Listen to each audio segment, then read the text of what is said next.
You were listening to a Nerd Room podcast, a member of the Star Wars Commonwealth Podcast Network. Be sure to check out more from the Star Wars Commonwealth on the web at starwarscommonwealth.com and take your first steps into a larger world.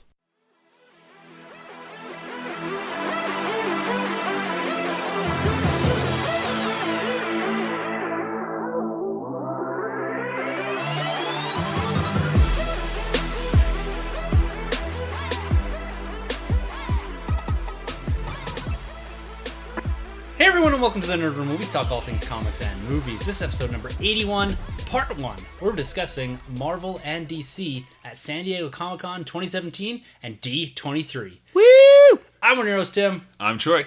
Coming at you back from Hall H, I'm Sunjay. Oh man, so jealous. But so great to be back at the table. We missed last week, guys, and that's why we're doing this special two-part episode.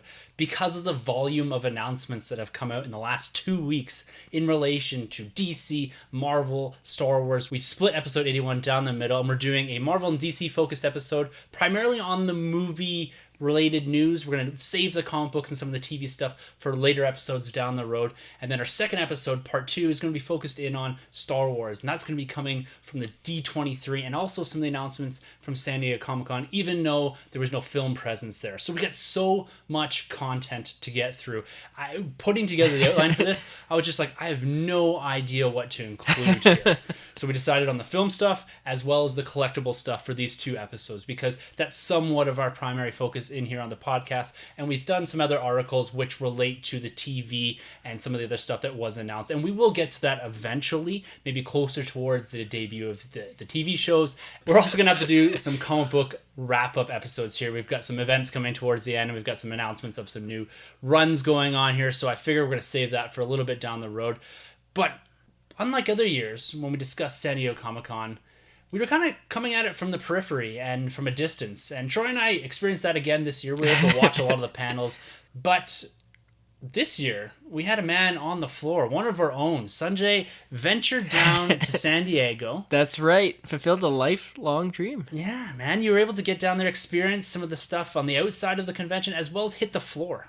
Yeah, I'm still trying to come down off this high, you know? I mean, it was kind of like mixed between Las Vegas, like the Strip, New York, what's that main, Times Square, and like nerddom. Like if you combine those 3 elements, that's kind of what the floor was like. But before I take you on this journey, I'm going to take a step back. So one thing you got to do is you got to prepare for when you're going to San Diego Comic-Con. And this is, like, we've heard a little bit of this already, and I'm quite impressed for a first-time San Diego Comic-Con goer that you were this prepared. Like, I know we've done a lot of conventions in and around the city, but I'm amazed at how you prepared for this. I prepared more for this than I have, like, for most anything else in my life. Test exams, like my driving exam, having a baby. Like, I think I studied more up on going to San Diego Comic-Con. I can wing this baby thing. Oh, yeah. I have someone else there. Like, if anything happens, I'll just blame her. And if you're listening, Joanna, it's not true. So how did you prepare for San Diego? Okay, so the 2 biggest things I did was I went on this one website called SDCCblog.com, which is a San Diego Comic-Con unofficial blog, and it gave you amazing tips and tricks.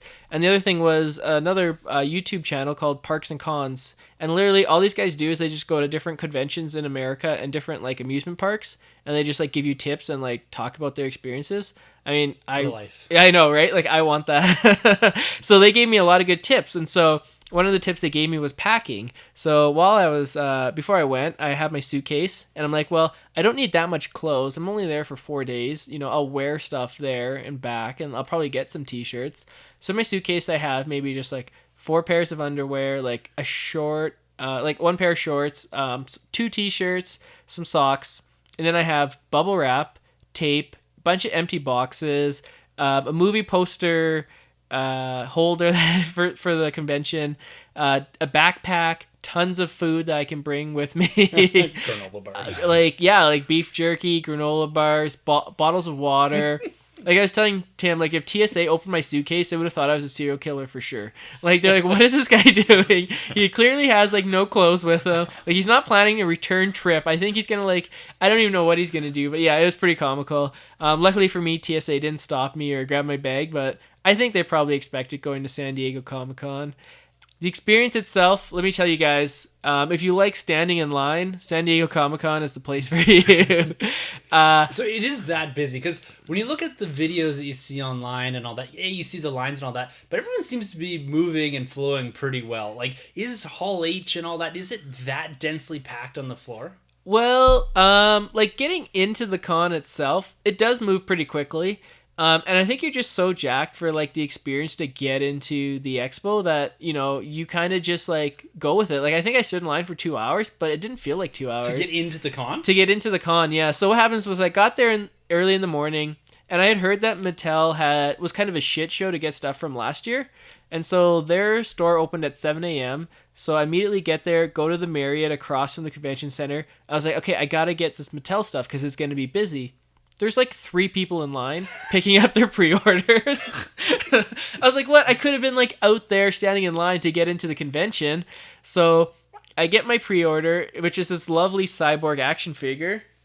Let's open it up. Like, it talks and everything. Like, Mother box? It's a mother box, and it says words like... Wow. This does not look like it came from Mattel. You say anything else there? We'll have to edit... Oh. Weapon systems activate. Wow. Okay. Badass. Decent Yeah. articulation. Have you posed it or anything yet, or no? No, I think it's like strapped in there. Looks pretty much like a Iron Man Marvel Legends. Yeah. And I was happy that it actually makes sound. So it'll be a nice little display case for my house. And so I picked that up. But then the shitty thing was I had to carry, because it's a big box, as you guys can see. It's not like a small little like dinky box. Like, they put like 8 by 8 by 8. Yeah, they put a lot of work into it too, like the artwork. It's pretty nice box. We'll throw some images up on. Looks very Twitter. Zack Snyder still, eh? Yeah, it does. Beautiful. It's got all the emblems too there along the base. Yeah. No Green Lantern emblem though, but a Superman emblem. Yeah, he's in the movie for sure. That's what you think. So then I get there and I'm like, okay, so now I got to go stand in line to get into the con. So I walk, and so the convention center to get in is huge. Like, it's way bigger than the BMO Center in Calgary. Probably like maybe like twice that size. Wow. So like you walk down the entire strip of it, and then you go across the street by the Hilton, which is across the street, and then you turn and you're by the marina. And so the line keeps going all the way down. They had a little carnival for Adult Swim. So it was past that carnival. So you walk all the way down, and then you curve around, and then you like go all the way back again. Wow. It was pretty insane, but it went by quick. I must say they did do a good job of getting people in and out quickly. So I do appreciate that. And the weather was beautiful, so that helped. No rain. But there's a special line for Hall H. And so this line, let me tell you, Thursday wasn't so bad. Like, they have little tents up, and people were sleeping overnight for Thursday to be like front of the line, one of the first there, front row.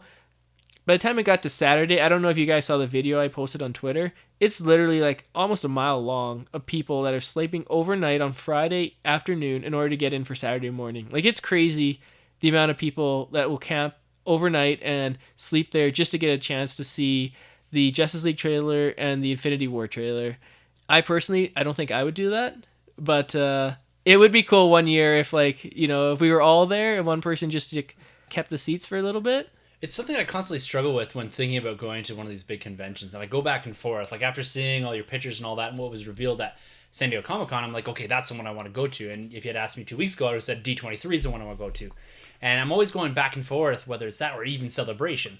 Right. But I think when you're there and in the moment, if you have your buddies with you, you have the supplies, like you said you brought. Yeah. I think you might be able to push your way through it and just do it. But when you think, like, from this perspective, I'm like, there's no way I'd wait in a line for 2 days to see that Infinity War trailer.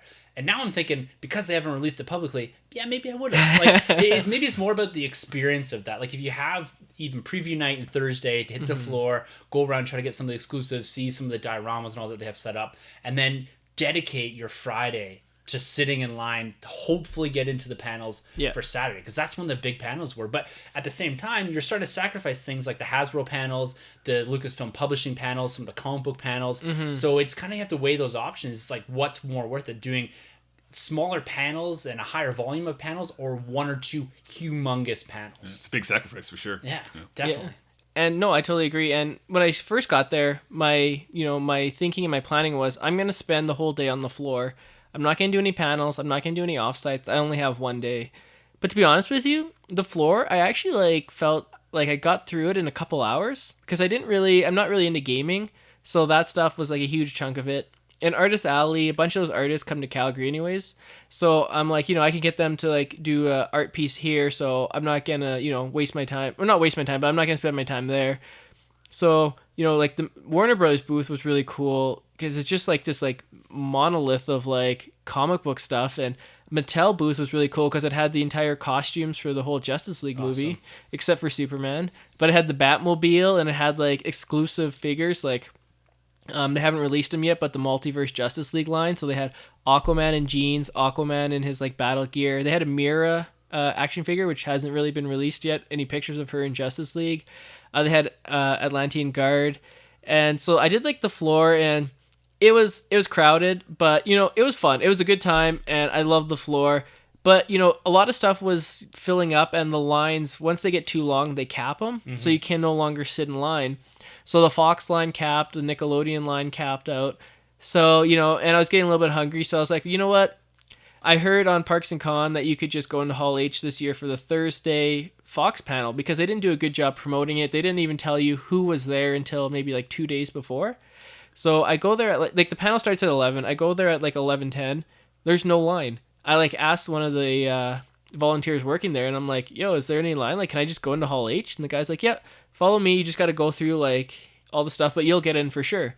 So like, this is awesome. Like, I'm going to go into Hall H for like a huge panel, like see Kingsman and possibly some Deadpool stuff, maybe some X-Men stuff. Dark Phoenix. Yeah, like, Dark that's Phoenix. What we were expecting from that, right? Like, because Fox had only a week or two before laid down 6 mystery movies on top of the 3 movies they're putting out next year. Yeah. And this is the time to promote. Like, Fox has been absentee for the last couple of years from San Diego Comic-Con. And using this as your launch pad seems to be what the DC Extended Universe is doing. Marvel is coming back in a big way to using this as a launch pad as well. And Fox needs to start promoting these movies. Yeah, they got the momentum behind Deadpool and what they did with Logan. Yep. But they got a whole bunch of new properties out here. They got to get these exposed to fandom. They got to get people talking about them. And being that they had Thursday to themselves, I don't know why they didn't take this opportunity to drop a few trailers to get ready. Because we know they have been doing Deadpool 2 stuff.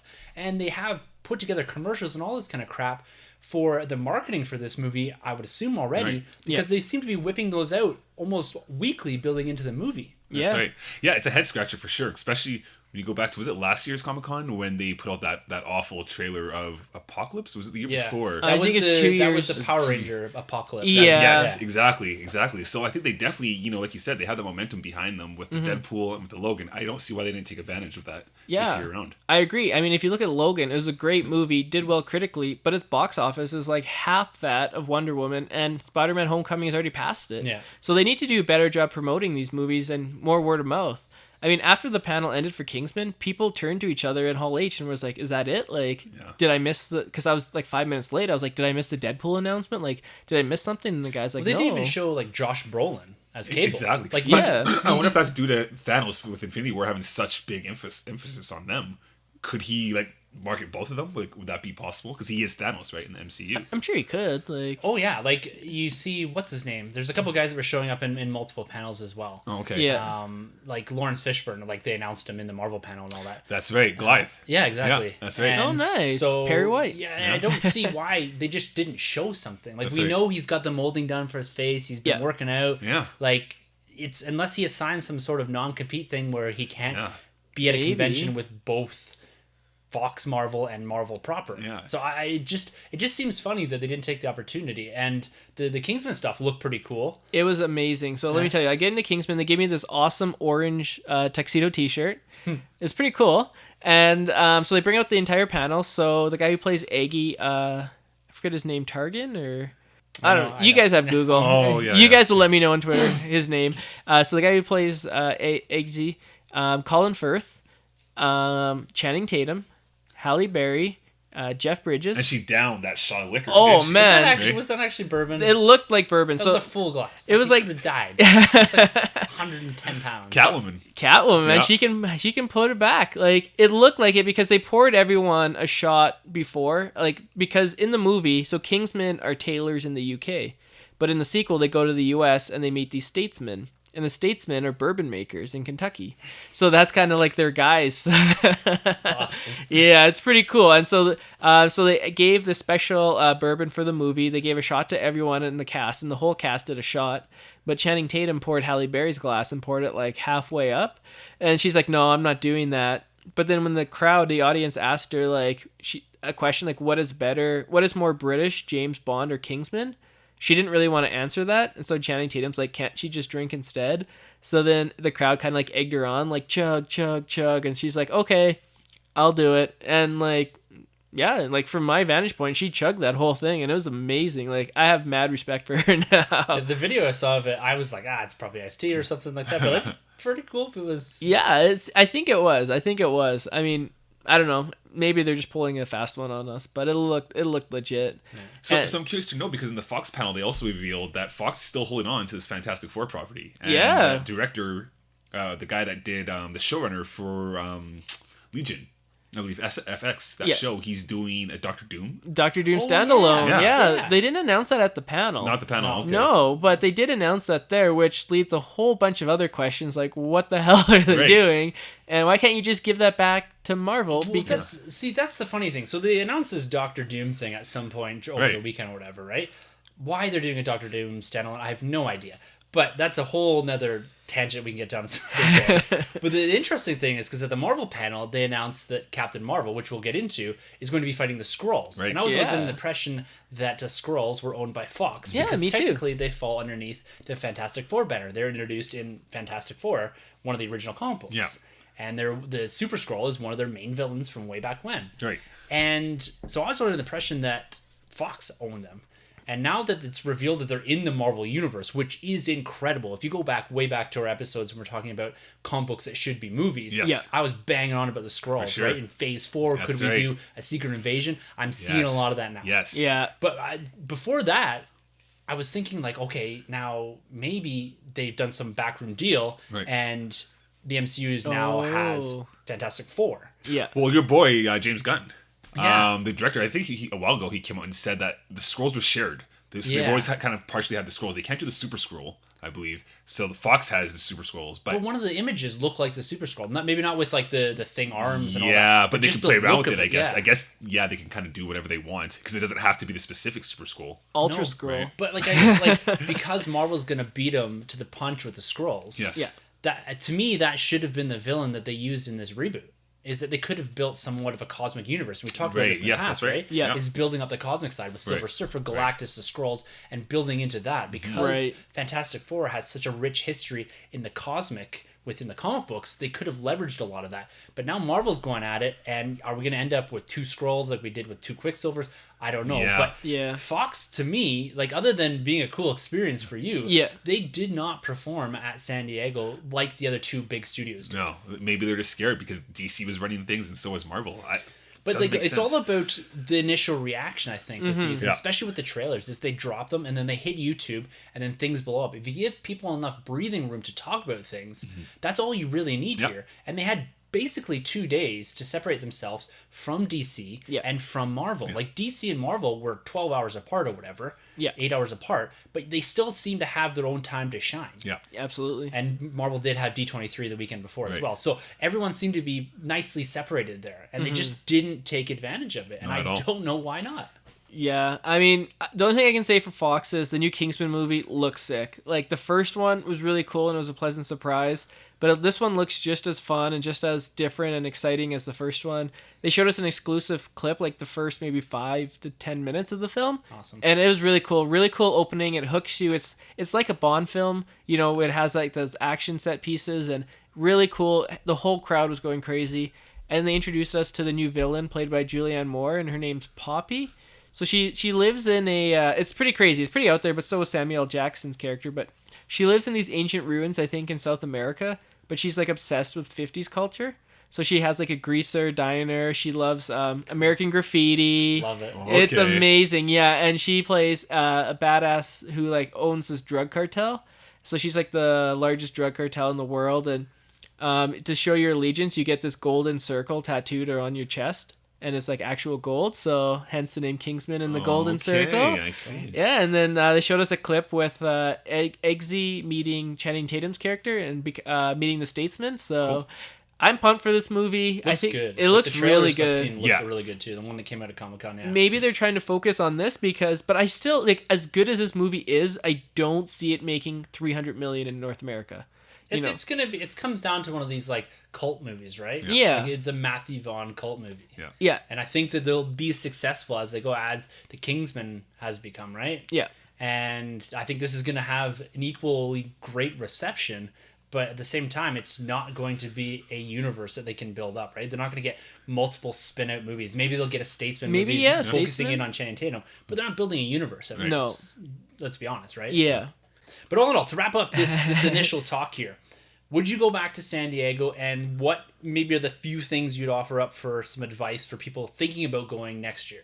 Yeah, absolutely. I would absolutely go again. I'm going to try to get tickets again next year. I couldn't find anyone in a buying group, so fingers crossed that I am lucky enough again next year to get tickets. Even if it's just for one day, it's still worth it.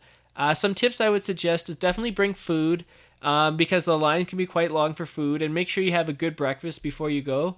I mean, I know you got to get there early, and a good night's sleep before, if you can, is ideal. And also take breaks. I mean, you're there, you're go, but you need like just 5 minutes to sit down. That's why I really enjoyed the panels. I did Hall H, and I did a DC animated and a Marvel gaming panel. And just to sit in a chair, put down all your stuff is great. And make sure you have lots of stuff to bring, to store your stuff in, like a backpack, because you get these Warner Brothers bags. As you can see, I brought my beautiful Justice League bag. Isn't that nice? It's As nice. you can see on the podcast. Yeah. So make sure you bring lots of stuff to hold your stuff, because you're going to get a lot of free swag, and not all of it you'll necessarily like, but just take it anyways. It's free, and you can always trade it for something you do like later on. So that's what I recommend. And if anyone is going next year, feel free to tweet me, send me a tweet, send me a message, and we can discuss, and hopefully we can meet up, because I'm gonna be trying to go again next year, and hopefully I can get the other two Nerd Room guys to join me.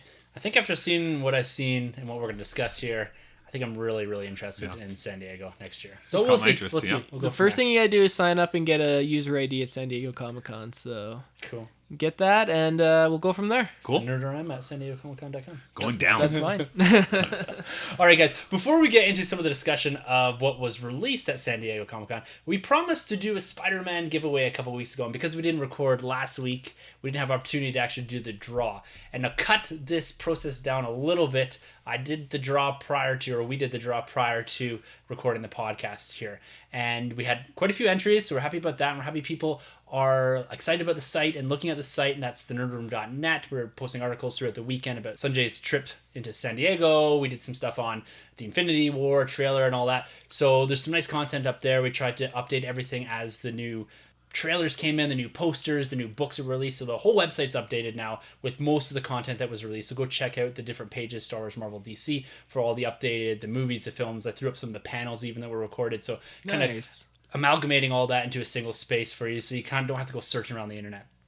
But the winner of the Spider-Man prize pack, this was to celebrate the launching of the website and kind of tie into Spider-Man Homecoming, all that. Was it me? Not you. You didn't even sign up, man. Yes, I did. I don't think so. I was under Troy the Boy.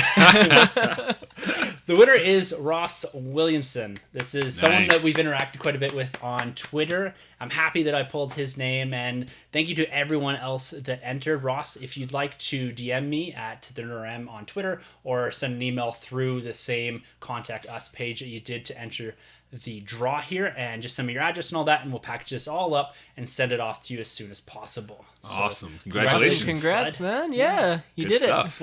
it. All right, guys. It's time to discuss some San Diego Comic-Con and D23. We're going to kick this discussion off with DC, the DC Extended Universe. We're going to talk a bit about the film slate, the Aquaman and Justice League trailers that were dropped. And this is Sunjay's wheelhouse here. And one thing that I found really interesting about DC here is that when you look at Hall H, the essence of it can really set a tone for a film going forward throughout the year till its release, for a universe. And if you have something that's engaging and exciting, you can really build up this, right? And for me personally, looking at DC here. They had a lot riding on this year in particular. They're riding the momentum of Wonder Woman. They're coming off the back end of a couple movies that weren't as well received as they had hoped. Right. And so riding into this year, I think that out of any studio, they had the most to gain and the most to lose. That's the same thing I said about Wonder Woman, and it's rocketed off to extreme success. #1 movie of the summer, which is crazy. Who would have thought that? Like, I would have bet against it, and I'm like the biggest Wonder Woman fan. Yeah. Well, that's insane. Yeah. But so they've done really well in this last couple 6 months here. But when you look back at their presence at San Diego in the last 5 years or so, they've really used it as the launch pad for the DC Extended Universe. In 2012, we got the first Man of Steel footage, and this is coming hot on the heels of the release of The Dark Knight Rises, so the end of the Nolan trilogy. We're getting this new new Superman footage. People were going nuts for this. A year later, Zack Snyder showed up at Hall H and announced Batman vs. Superman. This was in 2013. Zack, Best my reveal. boy. I actually went back and watched the YouTube video yesterday because I wanted to get the feeling for that. He came in and they did some of the reading from the Dark Knight. Yeah, The Dark that's Knight right, Returns. yeah. Then they show the logo, people going nuts. Yeah. 2015. I remember you texted me that because I'd forgotten that San Diego Comic-Con was that weekend, and I look at my phone and Tim's like, "Oh my god, they're doing Batman v Superman," and I like run to my computer, drop what I'm doing, and I was like, "Oh my god!" Yeah, crazy. Oh man. And then 2015, we got the first look at Jared Leto's Joker in Suicide Squad. It's the first footage from that. Well, You win some, you lose some. And in 2016, we got the first Wonder Woman trailer and the first Justice League trailer. Oh man. So DC has shown the majority of their universe for the first time to those lucky enough to get into the Hall H panels, which I think is pretty incredible. You look at the other studios, they've done other types of releases, they've done teases and films and all that. DC's home is in Hall H. And they're at it again this year, and they really promised a lot with this. I think we got Justice League coming. Like I said, we're riding the momentum of Wonder Woman. Aquaman, Jason Momoa is probably the most excited human on the planet for that movie. He was the perfect casting. This guy is so energetic. Like, he blew into Hall H looking at the panel that they posted online with his trident, screaming and yelling and pounding his chest. This guy, like, he is a great promo man for this universe. He's kind of like The Rock from the WWF days. Like, just the promos are top notch, eh? Oh, man. And he playing, like, the trident like a guitar and the hair flip. Just the badass. Oh. Did you see? Yeah, the hair flip. Yeah. Right? Yeah. Did you see when they finished the Justice League trailer? He picked up and was, like, smashing his chair around and stuff. Really? He's a wild man. Oh, man. I love him. He came to Calgary Comic Comic Entertainment and Expo, and it was, I'm still kicking myself that I didn't get a chance to have him sign my Aquaman comic, but Shoot. He ain't ever coming back. Yeah. I don't know, Hawkeye came back. True, very true. But like I said, they had to put to bed a lot of this kind of lingering doubt in their product. And one of the things that was up in the air was their film slate. They had announced things a couple years ago in some conference call to no fanfare, no nothing going on. And this year they took the opportunity to say, look, this is what our film slate's going to look like. And they announced Shazam, which is going to feature The Rock, which is a big movie, and I'm kind of excited for it. Sorry, Tim, I'm going to correct you here. Actually, Shazam, Jeff Johns said The Rock is not set to appear in Shazam. What? Yeah, he's going to be in a second movie called Black Adam, where they build up the villain, and then I guess the third movie will be the battle between the two. So Shazam's just a standalone for Shazam. Yeah. Scratch that. But they did announce the director is David Sandberg, and he did Annabelle Creation. And I did see an early sneak peek from that from the Scare Diego event I went to on the day before Comic-Con. And it was a good movie, a good horror film, so I'm super excited for Shazam. Well, now my anticipation level. I'm just kidding. Well, what else do we got here on this list? We got Suicide Squad 2. Wow. Yeah. The Batman. The Batman. Which I'm actually pretty pumped for. Matt Reeves. Okay, can we talk about how great Planet of the Apes was? Side tangent. Have you seen a trailer? I saw it. Yeah. Okay, we'll start with you, Sunjay. I'm curious about this. Okay. I thought we're doing a mini review here. We're gonna do no more than 5 minutes. Okay. I thought it was epic. It was a perfect way to end the trilogy. Wasn't quite as good as the second one. I think that was Dawn that came before it. But yeah, like the action sequences were crazy. It's not doing so well in the box office. Critics love it. I loved it. I dug it. What do you guys think? Andy Serkis kills it. Yeah. Give this guy an Oscar. He needs to work in the Batman. This is crazy. He's playing an ape, and his ape performance gets better and better. I do agree with you. I like part 2 still a bit more. Yeah. For a movie called War of the Planet of the Apes, not much war going on, right? Yeah. But besides that, you take that out, it's a fantastic movie. This is great. Yeah. Great movie. Yeah. I agree with you. That is my exact critique of this film. Yeah. It was promised a war. Yeah. Even the posters promised a war, and we never got that war. that, They no. should have flipped the titles. This should have been Dawn of the Planet of the Apes. And the other one before, number 2, should have been War. Yeah. And you could have had this more of a natural progression. The rise, the war for the planet, and then the dawn of the culture of ape. That makes Right. perfect sense. That's how I saw this. But this film was way more intimate and personal and a story of Caesar than I thought it was going to be. Yeah. I thought this was going to be a massive battle movie. Yeah. And I was waiting for that, and that anticipation for that big war, and spoilers for this, I guess, it never really came. No. Yeah. And that was somewhat of a letdown for me.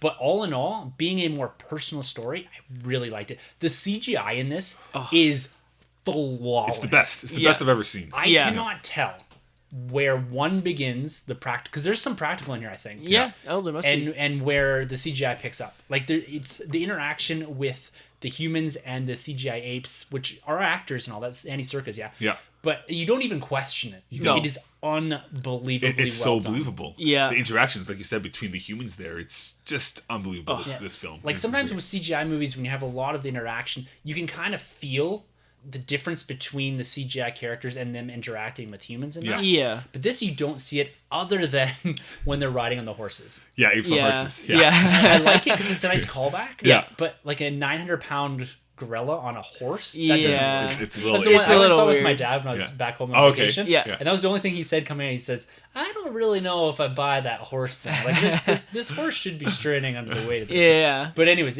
it was fantastic. Like, For sure. I really loved the movie, but it just didn't deliver on that war. Yeah. Closing off here, do we all agree? Great send-off to Andy Serkis' character. Absolutely. Yeah. Yeah. Yeah, I'm sorry. Yeah, I definitely agree. But do you think this is a prequel trilogy to the original Apes movies? I would say 100% it is, except the timelines don't necessarily match up. Because if you go Yeah. back to the first one, it does show the astronauts taking off to go where they go. Yeah. The Icarus, yeah. Exactly, right? Cornelius is mentioned. That's in his this son. movie. That's Yeah. his son, right? Yeah. Which I would assume would be the Cornelius later on Yeah. down the road, which is a scientist himself, right? Yeah, I but and it's- Nova's in this too. Yeah, Nova, yeah. the young girl. The mute. Yeah. But the funny thing is that Cornelius is just some scientist. Like, why wouldn't he be the heir to the throne type thing? But wasn't he in the original? Like, he was in, like, the Royal Circle, wasn't he? No. He's No? just He's a just a scientist. Oh, But they okay. never did dig deep about Andy Serkis' Caesar. character. Caesar, They never yeah. did bring up Caesar, did they? But isn't the original, isn't Caesar an ape from, or a monkey from the circus that can talk? I think it's like the fourth one in or something. No, so they did a bunch of like time traveling and all Yeah. that. Yeah. And the son that shows up eventually in the past, I guess, Yeah. is the son of Cornelius and his wife. yeah. And then they came back Oh. with the son to whatever, 1960 or whatever. Yeah. Yeah. And then he kind of led the uprising, or his, I don't know. Anyways, but the way they went with the mutes and kind of landing on Yeah. this kind of desert looking. They mentioned the desert. Yeah, which because would that's be New York. exactly what's... Yeah, well, Yeah. the desert is where they live. Yeah. And then you have the mutes running around and all that. So it seemed like it was building into the original movies, Yeah. which is pretty cool. Yeah. Yeah, I agree. So Yeah, I'm I starting mean, for prequels. do you Yeah. guys think he is... Wonder Woman was a prequel. Do you guys think, after seeing that, those two movies, Matt Reeves is a good choice for Batman? I think he's a great choice for Batman. I also think Ben Affleck's a great choice for Batman, but we don't know if Batman's going to be played by Ben Affleck. going Yes, any we further. do. Do you guys believe that one though? He didn't. Did you he see what didn't he- necessarily confirm it though. But do you see what he said? He said, like, I'm the luckiest guy in the world. Yeah, but he never just went out flat out being like, "I can't wait to play this character for countless amount of years. I'm gonna be on board." It still doesn't seem fully committed. Didn't to he me. say that? He's like, I'm going to be here as long as they want me.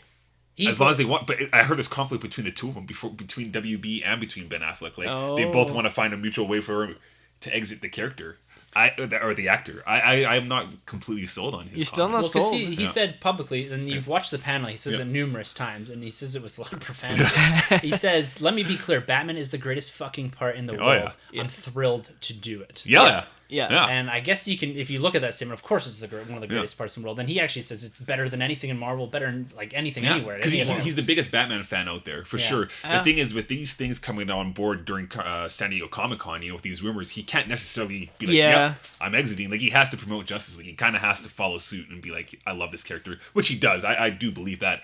I'm just still not completely on board with him sticking around, and especially with these announcements of Flashpoint.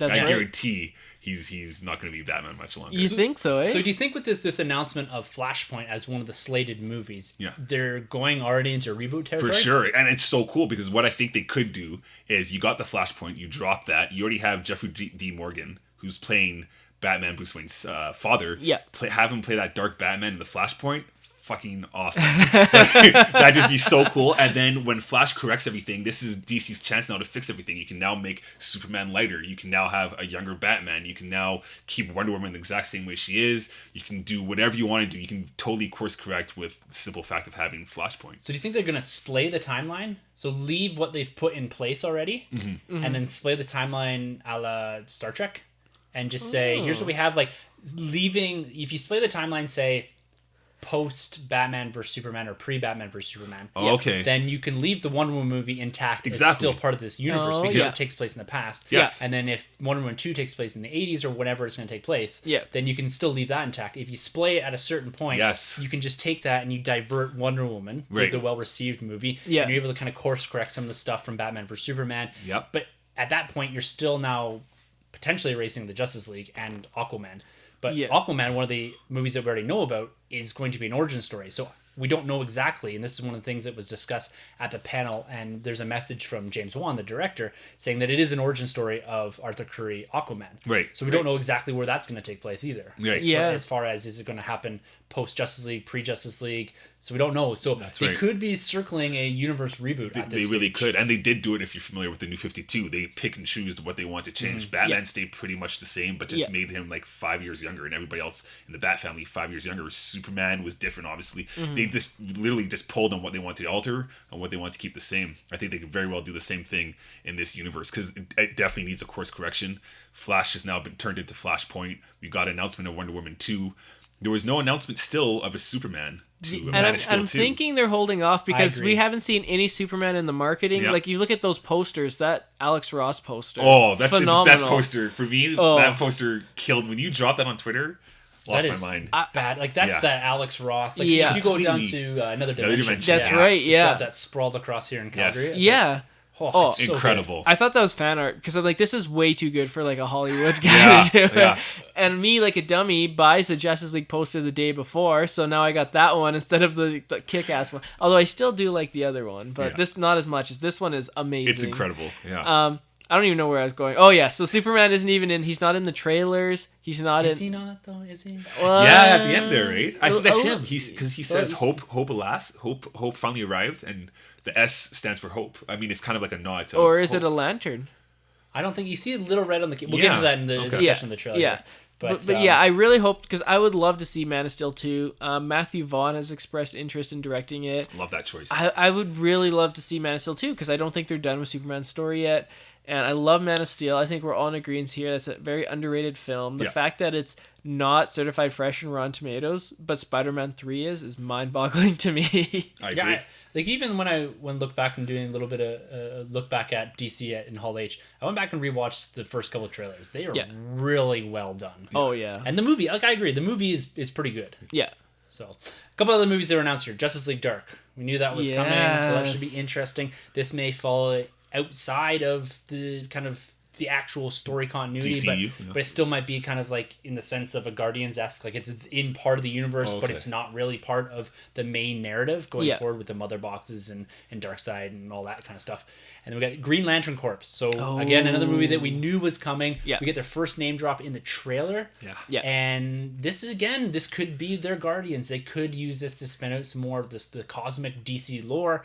So again, they're building momentum. They're doing things here that I think makes sense for building a universe. They're allowing themselves some room to move in kind of their own series with Green Lantern's Corps, Justice League Dark. They've got Flashpoint where they could pivot the universe a bit. And Batgirl? The Batgirl too, Joss Whedon's Batgirl. So he seems to be taking the reins a bit more of this universe. There's a story that came out on comicmovie.com today saying that the Snyders are taking somewhat of a back seat now in the DC extended universe, and Jeff Johns and Joss Whedon are going to take the reins going forward. So you got Joss Whedon now crafting the same way he crafted the MCU. He's going to be crafting the DC extended universe. So that is quite encouraging, I think, here. And the slate of movies, I'm not familiar with some of the characters, but I do see a lot of potential for the universe here, and I'm kind of excited about what they announced here. Are you excited for that news with Joss Whedon being on board, stepping over with DC? I think if he stays as kind of this overseer, I think that's a role he needs. But he's already heavily involved in Justice League. He's going to be directing Batgirl. Yeah. You just don't want to get that same fatigue he got with Phase 2 and both Avengers movies. And a little bit of the Agents of S.H.I.E.L.D. too, right? Yeah. He helped a you little can bit with. see that in Agents of S.H.I.E.L.D. You can see that in Age of Ultron, I think. That fatigue of Joss Whedon. And you don't want that this early in the stages of the DC Extended Universe, especially when they have the momentum going. Exactly. But was some of that fatigue studio interference? Because, I mean, if you look at some of that, he said, there's some scenes that they cut out. They made me put in this scene. They made me do that. Maybe Warner Brothers have learned because they interfered with Suicide Squad. James Wan, I heard a rumor that him and Matt Reeves wouldn't sign on until they were guaranteed 100% control of their films. That's outrageous. 100% control of the film. It's well, difficult. main creative control of their films. So those two directors. Yeah, I guess. Because going back to Avengers, I know Marvel wanted the Wasp in there instead, and Joss Whedon didn't want the Wasp. He wanted Black Widow. I think that's the right choice. Definitely. Yeah. But it's difficult with these cinematic universes because you need to have someone that it has the foresight and can see 5 years down the road where we're going to be at with characters, with the story, with the overall arc that we're trying to put in place for this universe. And like you said, and like the comic books have done, is maybe it's more about quality over continuity, or whatever the saying is that we're going to kind of let our directors do their own thing and have a loose narrative throughout all of this and just see how it goes. Because you look at the slate of movies outside of really Wonder Woman and maybe the Flashpoint, they all kind of have this air of independence to them. Like they're not really building up, say, a proper Flash, and the Cyborg movie is noticeably absent here. And you're not seeing this progression of more of an MCU blueprint where you have kind of your individual standalones and then an event movie, individual standalones and an event movie. Some of these look like they're going to be really spinning out into their own thing, and maybe that's a good thing for now for the DC Extended Universe until they found their footing and to see what exactly works, and just do maybe siloed off movies and just try to produce the best movies without weighing down continuity or weighing them down with continuity. Still kicking myself though we didn't get the announcement of the Nightwing movie. They dropped hints about that before. There's no Nightwing, and again going back, there's no Man of Steel. I'm not sure about Nightwing. I mean, maybe they're still ironing out the details, or maybe they're gonna do Batgirl and then Nightwing, but I'm not sure. But it's good to see that they're trying to build out the Bat family. Yes, and it's not just 8 Batman movies, because I mean, if you look at if you had everyone's list of top 10 favorite DC movies, probably 6 or 7 of them would involve Batman. Definitely. And that's being generous. So it's nice that they're, branching out. I mean, that's the one thing I've always been jealous of Marvel is like, you get to see like they have a Guardians movie, which is crazy. And they have like an Ant-Man movie, and they have like Doctor Strange. And then at DC for many years, it was Superman and Batman. And as much as I love those two, I'm like, I also love Aquaman. I also love Wonder Woman. And now that they tried something different with Wonder Woman and it was a huge success, they're like, oh, maybe we should do this again. Like it's good to see that they're moving in that direction. But I agree with you, Tim. I think they are doing more standalone films and not really building the biggest thing I think they could build to would be Crisis on Infinite Earths, where they would involve in the TV series into like this one giant movie. But I don't know if they'd... Pretty cool. That'd be something different. Yeah, it'd super be different. Hard to do. Because you're asking the audience a lot to be invested in your TV series of seasons and seasons and your movie universe. That's tough. It's a lot. Yeah. It's a lot. All right, well, those are the slated movies, and they did show some trailers and some footage of movies that we're getting next year, one being Aquaman. Yay! And we didn't get to see the footage, but apparently from the descriptions, it looks pretty cool. I'm loving the energy from Jason Momoa on stage here. Yep. This guy is pretty badass, and I'm actually just from him alone, I'm quite excited about this film. Yeah. Just looking from the Justice League trailer, they seem to have fixed up some of the underwater camera work and the underwater scenes. And big time. So it's looking a lot better, and from the description and from the reaction, that it's looking really good. Yeah. So this is something to put up there on 2018 on a most anticipated list for DC. Like, I think they're really going to run with this character because of the energy that Jason Momoa has for it and the excitement that he brings to this character. Like, I can see them really leveraging him in Justice League movies and in his own standalone universe and really building something out from there. For sure. You called it the energy, the excitement this guy brings. Like, I want to grow my hair out like dreads now and just shake them every time I go surfing down a building, because I love what he did in that trailer. It's so cool. I also want to be 6'5" and 240 as well. Yeah. Did you guys catch what he said at the end of the panel, that who the villain was? Isn't it Black Manta? Well, maybe he's in it, but in the footage, kind of spoilery, not really, because it's just a little bit of footage, but you see Atlantean Armada underneath like this fishing boat, like an Atlantean ship and some dolphins and like armor Ocean and Master? stuff. Ocean Master. His brother? Okay. So there's gonna be a battle for the throne. Nice. Yeah. So. Yeah, because he literally seems like a fish out of water. Like, Yeah. like underwater, the ocean doesn't really agree with him. They don't really mess with him, and neither do the humans, the surface dwellers. So it's kind of cool to see where he fits in this world, and the Justice League kind of embraces him. He kind of feels at home with these members of the League. That's the sense I get. Oh, absolutely. Yeah. Almost like a band of misfits, almost. Yeah. Like I'm getting the sense from Justice League. And that's kind of cool, like a battle for the throne. So you're getting kind of like a... I don't want to... It's Thor-like. Let's Thor-Loki. let's address the elephant in the room here. It's Thor-like. Yeah, absolutely. Yeah, I'm digging it. Just like he was. Dressed like a bat. I dig it. And the biggest reveal from this panel was the second Justice League trailer. And coming off of our discussion of the first Justice League trailer, Troy and I, we weren't huge fans at how they approached this. It seemed rushed. They kind of really didn't put their best foot out there as far as Justice League. They put something out a year ago. Yeah. For a movie that doesn't come out for another couple months or another year. Yeah. And in November? Yeah, like November. 2 weeks after Thor. Yeah, so it does come out this year. Sorry, I was all confused with dates. So it comes out in a couple months, but still, that's a trailer a year and a half in advance for a movie that is heavily CGI focused, it seems, at least to a degree. Yeah. Overall, high-level thoughts, and we'll talk about some of the details here, but do you think this is a much better approach that they took for a trailer for Justice League as opposed to what they've put out there before?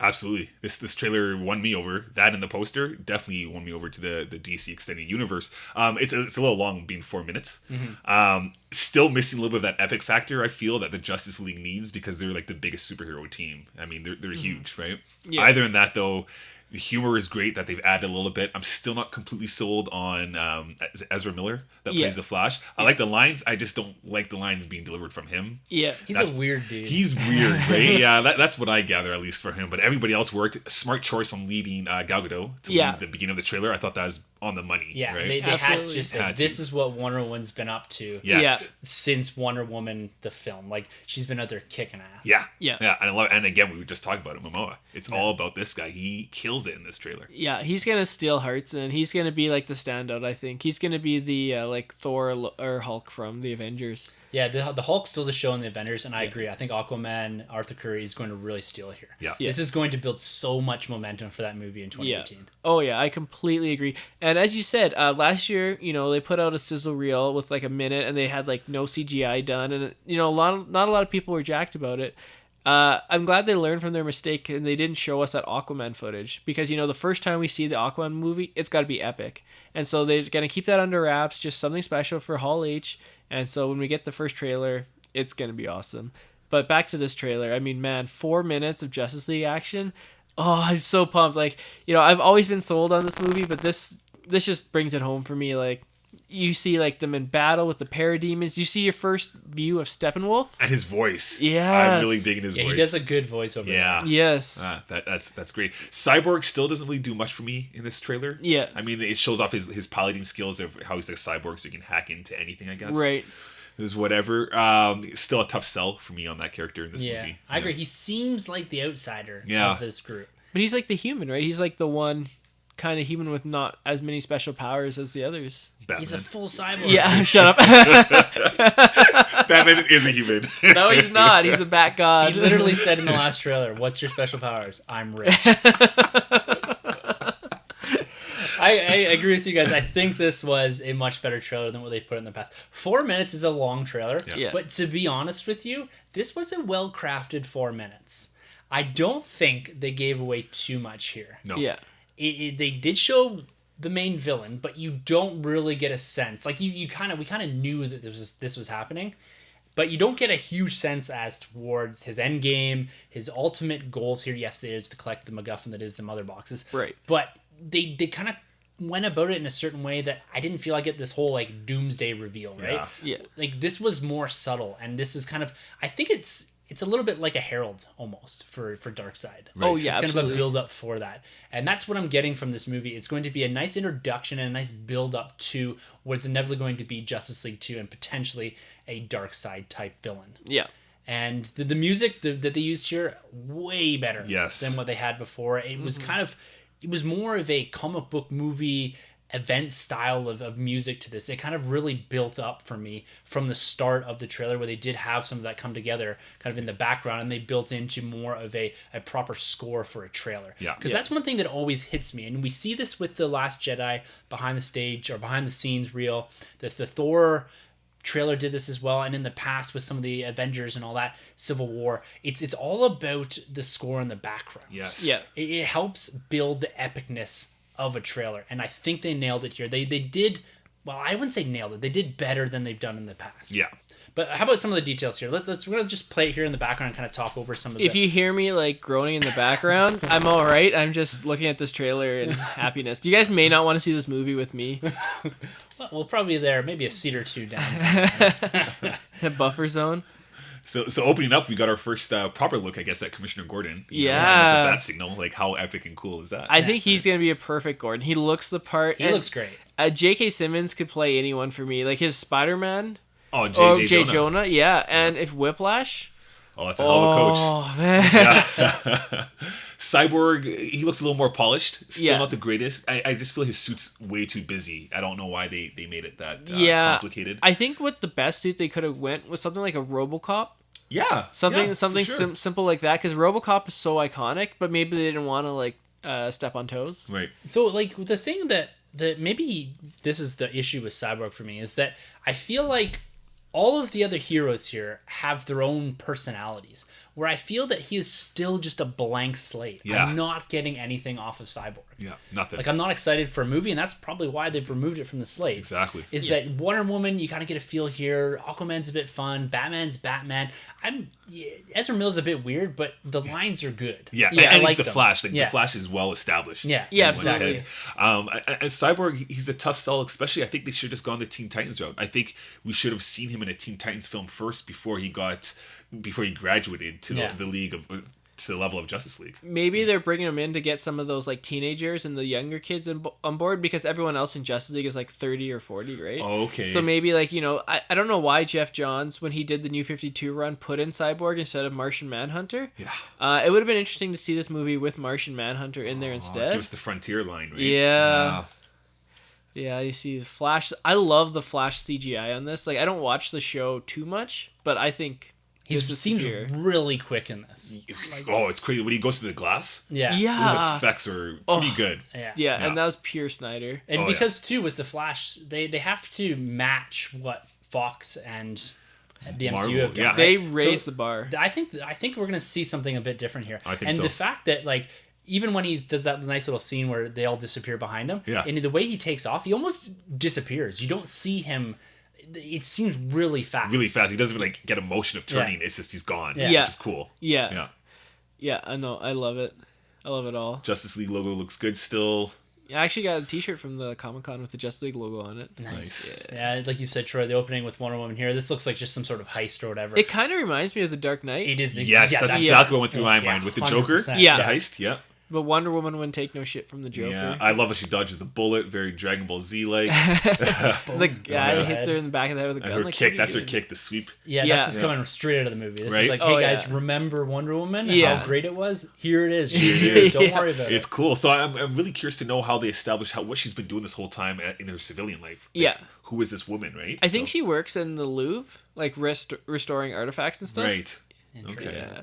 So this is another aspect about the trailer that I find interesting is that, and now remind me because I've had so much disdain for Batman vs Superman, and seen it so many times. Yeah. We almost went a whole episode without bringing it up. Of course, it's going to come up. But most talked about movie by far on this podcast. 100%. I could tag Batman vs Superman in almost every podcast we do.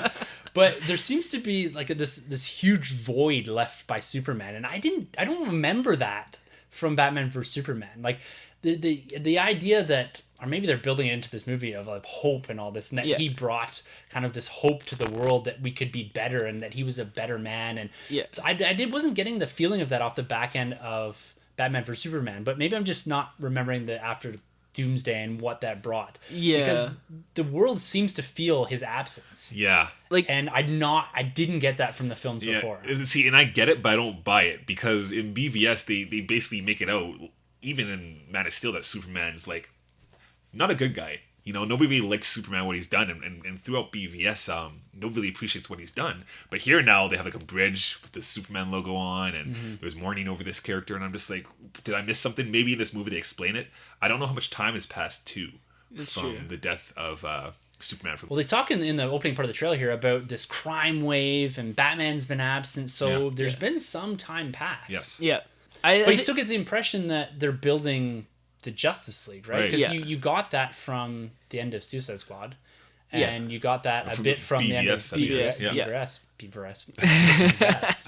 So I don't really know how much time's passed. It seems like there's been a little bit of time, at least. Yeah, I'd say so. I think the morning of Superman really comes from that epic fight with Doomsday, where he sacrifices himself. He brings like the Kryptonian spear into Doomsday, and then kills himself as well in the process. And I think that is kind of the pivot point where humanity goes from being, who is this alien? What's he doing here on Earth? Is he here for good? Is he here for evil? And then that's the pivot point where they're like, shit, this guy really was here for good, and he's dead now. Yeah. So now what? We didn't appreciate him when we had him, and now that he's gone, we really want him back. Like he only stopped 3 aliens from conquering Earth the first time. Yeah, exactly, so right. It took him to die from one alien to appreciate him. Did you notice that the emblem on the bridge, I think it's London Bridge actually, is the black and white or black and silver? That's right. Yes. That's cool. Yeah. That's cool. Oh, I hope he comes back in the black and silver outfit. Hope we see it. Oh, World Without Hope. Yeah, see some hope. J.K. Simmons. It's a big thing in this trailer. Hope. Okay, so we get some nice Batman on the gargoyle. Oh my goodness. That is a money shot right there. That should be like a poster or something, right? It really should be. And he seemed to be overlooking the site of the Doomsday fight. Yeah. Okay, yeah. Looks good. I like this costume a lot. I'm not really a fan of what we see later on in the trailer with the bat goggles. I think it looks just kind of silly. This is a real good look right here, though. Yeah, this is the best Batman costume we've gotten on screen. Yeah, bar I none. agree. Whoever does the costume designing should do it for every comic book movie. Yeah, completely with you. The building of the Justice League. We gotta assemble. No, Bruce, you can't say that word.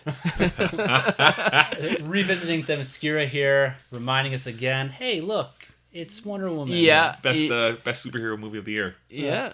Box office wise. And in Sunjay's heart. But yeah, and then we get our first look at the main bad. Another mother box here. Yeah, another mother box. Or is it the boom tube? Sorry. No, I think this is a mother box. Okay. So are all the mother boxes on Earth? Yeah, so I think every planet has their own mother boxes, and so if you get a mother box, it allows you to transport from one place to another. Mm-hmm. And so on Earth, my understanding is the Amazons have a mother box, the Atlanteans have a mother box, and the humans have a mother box. And Cyborg's a mother box himself, essentially. Yeah. Okay, I see. Yeah. So you see some epic battle scenes with Amazons and Steppenwolf's army there. What do you think of the look of Steppenwolf? I like the Iron Man pose. He drops down. He's doing a superhero pose. Supervillain pose. It's really cool. You know what? A little confusing, though. I mean, we all know what's going on in this universe, but I feel like if you just saw Wonder Woman, you would probably think think that's Ares. Ares. Yeah. At least looks very similar to Ares. Yeah. But yeah, not a bad costume. A little different from the comics. Yeah. And a lot different from what we saw in the behind the scenes deleted scene in BVS. Remember, he's like this robotic looking kind of thing. Yeah. He's like this looking. gray thing, yeah. Yeah, almost gargoyle like, right? Yeah. I think he looks much better than Ares. Ares, for me, his look was like the one weak point in Wonder Woman, where if I could change one thing, make him look like way cooler, then that movie would have been perfect. But yeah. I like it. You know, he's imposing, he's bigger. And his voiceover is good. His voice is great. Yeah. The Aquaman looks so good. Yeah, he looks great. He's underwater right now, and this is awesome. A little sneak preview of what we're going to get later on, right? Yeah, exactly. They really fixed it from the BVS cameo. You got Diana Prince. Oh, look at that jacket. Is there like little like gold W's on it? Yeah, it looked like it. It's like, don't tell him your secret identity. Yeah, Iron Man there. And that lake kind of looks like a bat symbol. I think that's the lake that's like Wayne's house, right? That overlooks. That's underneath? Yeah. No, like remember the Wayne Manor's burnt down and he kind of lives on the lake or whatever? Yes. So it's like his base for his home or whatever. And is that Iris West in the background of that Flash scene? Potentially. Well, it could be. Yeah, played by someone. A female actress. Yes. But this part's cool with the glass. Yeah, this is incredible. This is some really good looking CG going on here. Yeah. Yeah, this is a polished trailer. Yeah. For the most part. I think some of the Cyborg stuff still is still a bit iffy. weak. Yeah. Do you think that was the Omega sign that he hammered into the ground? Oh, cool. Shit. That's a good pickup. That could be. I like that. Yeah, that could be. Timbo. Cool. Look at his DC logo. I know. He knows what an Omega symbol is now, guys. So we got our first appearance of Alfred here in the trailer, which is always welcomed. He's Jeremy Irons. Pretty good. Great. I really like him. Yeah. Like he makes me I really like Michael Caine, but this guy seems like the rough gruff Alfred, like that militaristic Alfred that they wanted for Batman or for the Nolan trilogy, right? Yeah. Right. This is a more believable Alfred from that aspect. For sure. That can tolerate what Bruce Wayne's been going through and doing. And he's almost like an engineer too, right? Like he's building the stuff in the background. Right. Oh yeah, you could definitely see like going into battle against parademons, you would want this Alfred, not like any of the other previous ones. Just tell you stories about like parademons. Like look at his lair. So this looks pretty cool. Again, very Zack Snyder here, but this looks great with all these parademons. Stephen Wolf in the center. This is cool. Yeah, and through the Mattel booth, they actually had two different kind of parademon action figures. So I don't know if that'll pan out in the movie, but there's a green and I think a gray one. Yeah, you're probably maybe like comic accurate. Yeah, would you get like a soldiers and lieutenants or generals type thing, something like that? Just selling toys. Yeah, exactly. Yeah. The faceless army. I love the red sky. Like that just looks menacing to me. Batmobile, bat goggles. Yeah, the bat goggles I'm not sold on yet myself. Right? Yeah. The Aquaman scene looks great. Or Wonder Woman scene, yeah. The Flash running through like the Speed Force. I don't know if he's going through it, but it's the Speed Force looking effects. Yeah. Right? Some of these look like they're pulled straight off a comic book page. Yeah. Yeah. So here we got a good look at the Justice League a little bit. We got Batman, Cyborg, Wonder Woman in the corner, and Momoa, the man. Yeah, Aquaman really shines in this. Yeah. I love that line. He's like, I've never been into battle before, Flash. I've really just gone around and pushed people. Yeah. You know what? Like, he is weird. Yeah. And the delivery, I think, is good. I like this. I'm not a big Flash watcher from the TV show. Okay. Yeah. So I don't have that, like, attachment to that character, that portrayal. I kind of like what they're doing here. This seems like a good comedic take. Like, between him and Momoa, they're kind of opposing ends of the comedy in the film. Right. You get this guy's kind of more goofy and Momoa's kind of just more of like a badass. Yeah. It's interesting because this Flash here, at least in the movie, seems a little more quippy, a little more Spider-Man like, as opposed to what we got with Grant Gustin's CW. Yeah. I'm wondering if you're going to see a lot of Joss Whedon dialogue reflected in I the think Flash. so. Yeah. I think they sense. said that's the one thing that they're punching up is the dialogue that Whedon's going to bring in, and he's like quippy dialogue. Some of this screams Whedon. Yeah. What do you guys think of his costume being made by Batman? I believe too. Bruce Wayne makes it. Yeah, I like it. I dig it. It's kind of cool. It's different. Yeah. A lot better than we saw the futuristic Flash in BVS. Yeah, that's was kind weird. of weird. Yeah. Right? Oh yeah, with like the different crosses. Yeah, And it's he's like coming two out costumes. of another armor or whatever. Yeah. So was that the Bat wing there? Yeah. So this is what Cyber I think because you see that from the first trailer. Kind of Batman comes up with it. Yes. Yeah. So Cyborg now is piloting it. Yeah. Okay. Yeah. Alfred's like, who the hell are you? Commandeering it. Yeah. It's a tough costume to pull off, that Cyborg one. Yeah. They could always change it too, right? That's true. Like, look at that. Wow, those effects on Flash, Yeah. incredible. Seeing Steppenwolf throw the axe underwater and stuff, That's pretty badass. Some bat fighting scenes, some bombs going off, Wonder Woman punching. Ooh, Wonder Woman with the gauntlets. Oh, yeah, the I wonder guard. if Steppenwolf even gets phased by that. Yeah.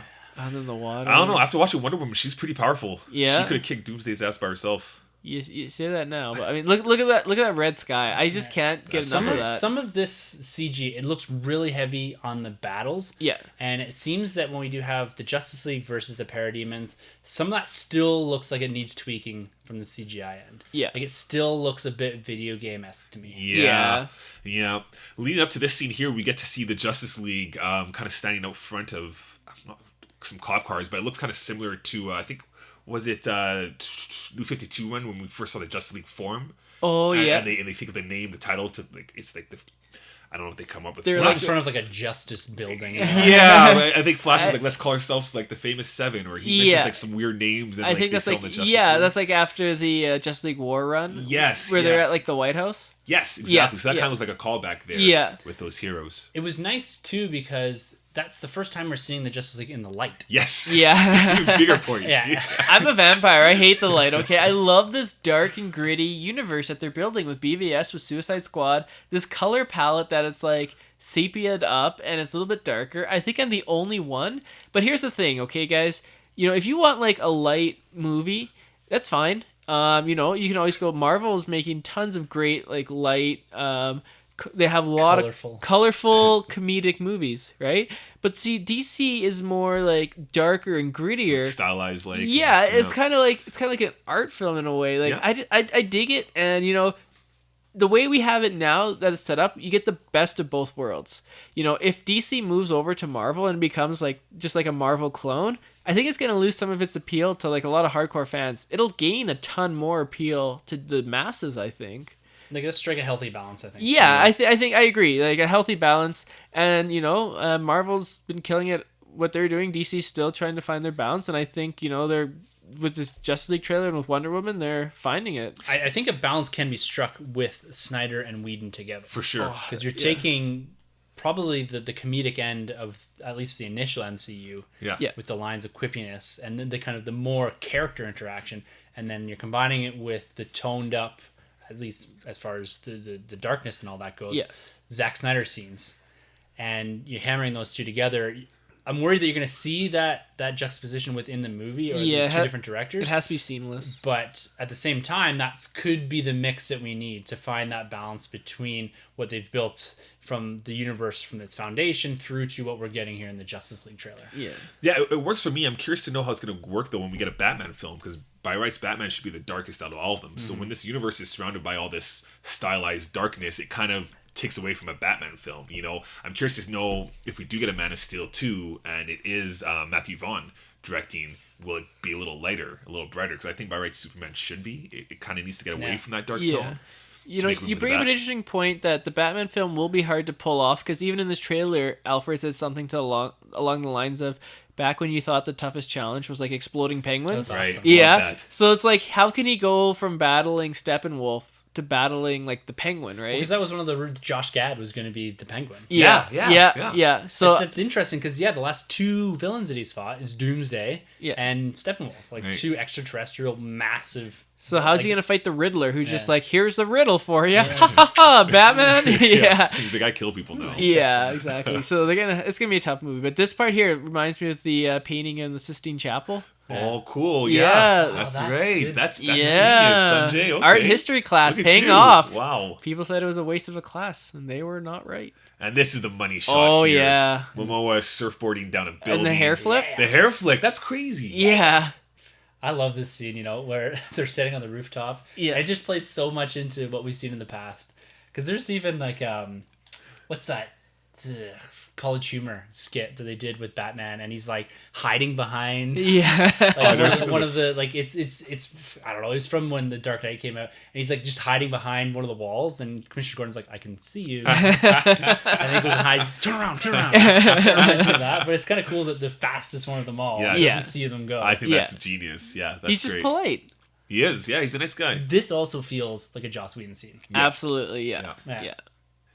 And again, like Tim mentioned here, his speed is just unmatched. It's like nothing we've seen before on film. You don't even see him go to run. Almost like he disappears. Yeah, it's Then great. here's the ending where do we see Superman? Do we not? For sure. You got the Jurassic Park glass. Yeah. See, you get 2 bumps though. You see that?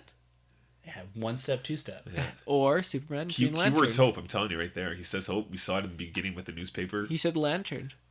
He just mispronounced it. Yeah. But how epic will it be if Green Lantern shows up? There's a red hue in that. Yeah, costume. I feel like think I'm so. seeing For a sure. cape. For sure. It has to be suits. For sure. It But has to good be. on them for not revealing Yeah. it. Yeah. Unlike BVS. They could have very easily panned to Superman there. Yeah. And Yeah. said, hey, guess what? Superman's here. But they've kept him out of the panel. They've kept him out of all the promotional art for the most part. They have this tease here, which is heavily implying the return of Superman. Yeah. Yeah. But they've kept him out of it. If they can go for the rest of the promo and for the rest of the marketing without showing Superman, I think that would be a big win for DC. I agree. He's for sure going to be in it though, because we've seen Henry Cavill lifting too in the gym. We've seen him tweeting or Instagramming, pictures of him He's in in the the gym. movie. Yeah, so he's for sure. in here, right? Yeah, well, Yeah. she tweeted a picture of him with his legs crossed with Yeah. the Superman tights on. Yeah. Right? Yeah. So he's for sure in there. But good on them for. But it keeping could just out be the a trailer. flashback. Could be. Like, we don't know what There's capacity not he a lot comes to back. flashback too, though. Yeah, it's Yeah, true. because he's only been Basically Superman covered like 6 everything. months. I think Yeah. Spider-Man's been Spider-Man longer than Yeah. Superman's been Fair in enough. the movie fair enough. world. Yeah. Well, that wraps it up for the DC Extended Universe. I think this was a pretty successful panel from them. They Yeah. got what they need to get out there. They made the announcement of the slate. I don't know if there's any dates associated with things. We don't know exactly when things are dropping. But this universe is starting to ride that momentum out of Wonder Woman. This trailer is encouraging. So I'm excited for this stuff. Like, I think that we're getting there with this universe. And the amount of beating the dead horse and kicking the film around or the previous films and that we've done, I think some of it's justified and some of it we've gone a little far with. But I think that we're getting to the point now where we're kind of all getting on the same page here with this universe. And I'm excited for going forward. Hopefully this all lands and we continue to ride that Wonder Woman momentum. I agree. No more 28% on Rotten Tomatoes for Justice League, please. Yeah, That yeah. would just crush me. Yeah, no, I gotta say I am excited. This movie wasn't even on my anticipated list that we did a while back there. Yeah. I gotta say it's climbed up there. I'm really looking forward to this movie. I think DC did a great job at San Diego Comic-Con this year, 2017, and I can't wait to see the future of this movie universe. Awesome. I agree. I hated it. No, I'm just kidding. Well, let's jump into Marvel Studios. We thought that this episode would be an hour long. We're an hour and 10 minutes or so here, and we haven't even touched on Marvel. So this is going to be a long night, guys. All right. Who's got the coffee? We might have to take a break here before we get into Star Wars. But let's jump into some Marvel Studios stuff here. So, hot off the heels of their appearance at D23, they had the unveiling of the first teaser trailer for Avengers Infinity War. Ooh. We have yet to see this. They showed this in Hall H. I've seen it. And alongside of this reveal of this teaser trailer at D23 came a poster, an awesome poster with Thanos with the Infinity Gauntlet. This was reflecting Infinity Gauntlet #1, the comic book, which this is probably loosely based on. Probably not, though. Really love this poster. But we also got the announcement at D23 of the Children of Thanos and the reveal of the actual big sculpts. So flanking Thanos at D23 was Corvus Glade, Ebony Maw, Proximal Midnight, and a character they call Cull Obsidian, which is actually the Black Dwarf. Now, these characters are also known as the Black Order. They're called the Children of Thanos in this reveal. But they made their first appearance in a storyline that we're all quite fond of. That's the Infinity storyline from Hickman. That's what I was back going in to say. 2013. I recognize Corpus Glade. So they made their first appearance in Avengers, or New Avengers #8. This is volume 3, written by Jonathan Hickman. And so these are very recent characters that have been added to this universe. And again, I've talked about this a lot in the past, and going back to that same episode where we're talking about movie or comic book runs we want to see made into movies, I said Infinity.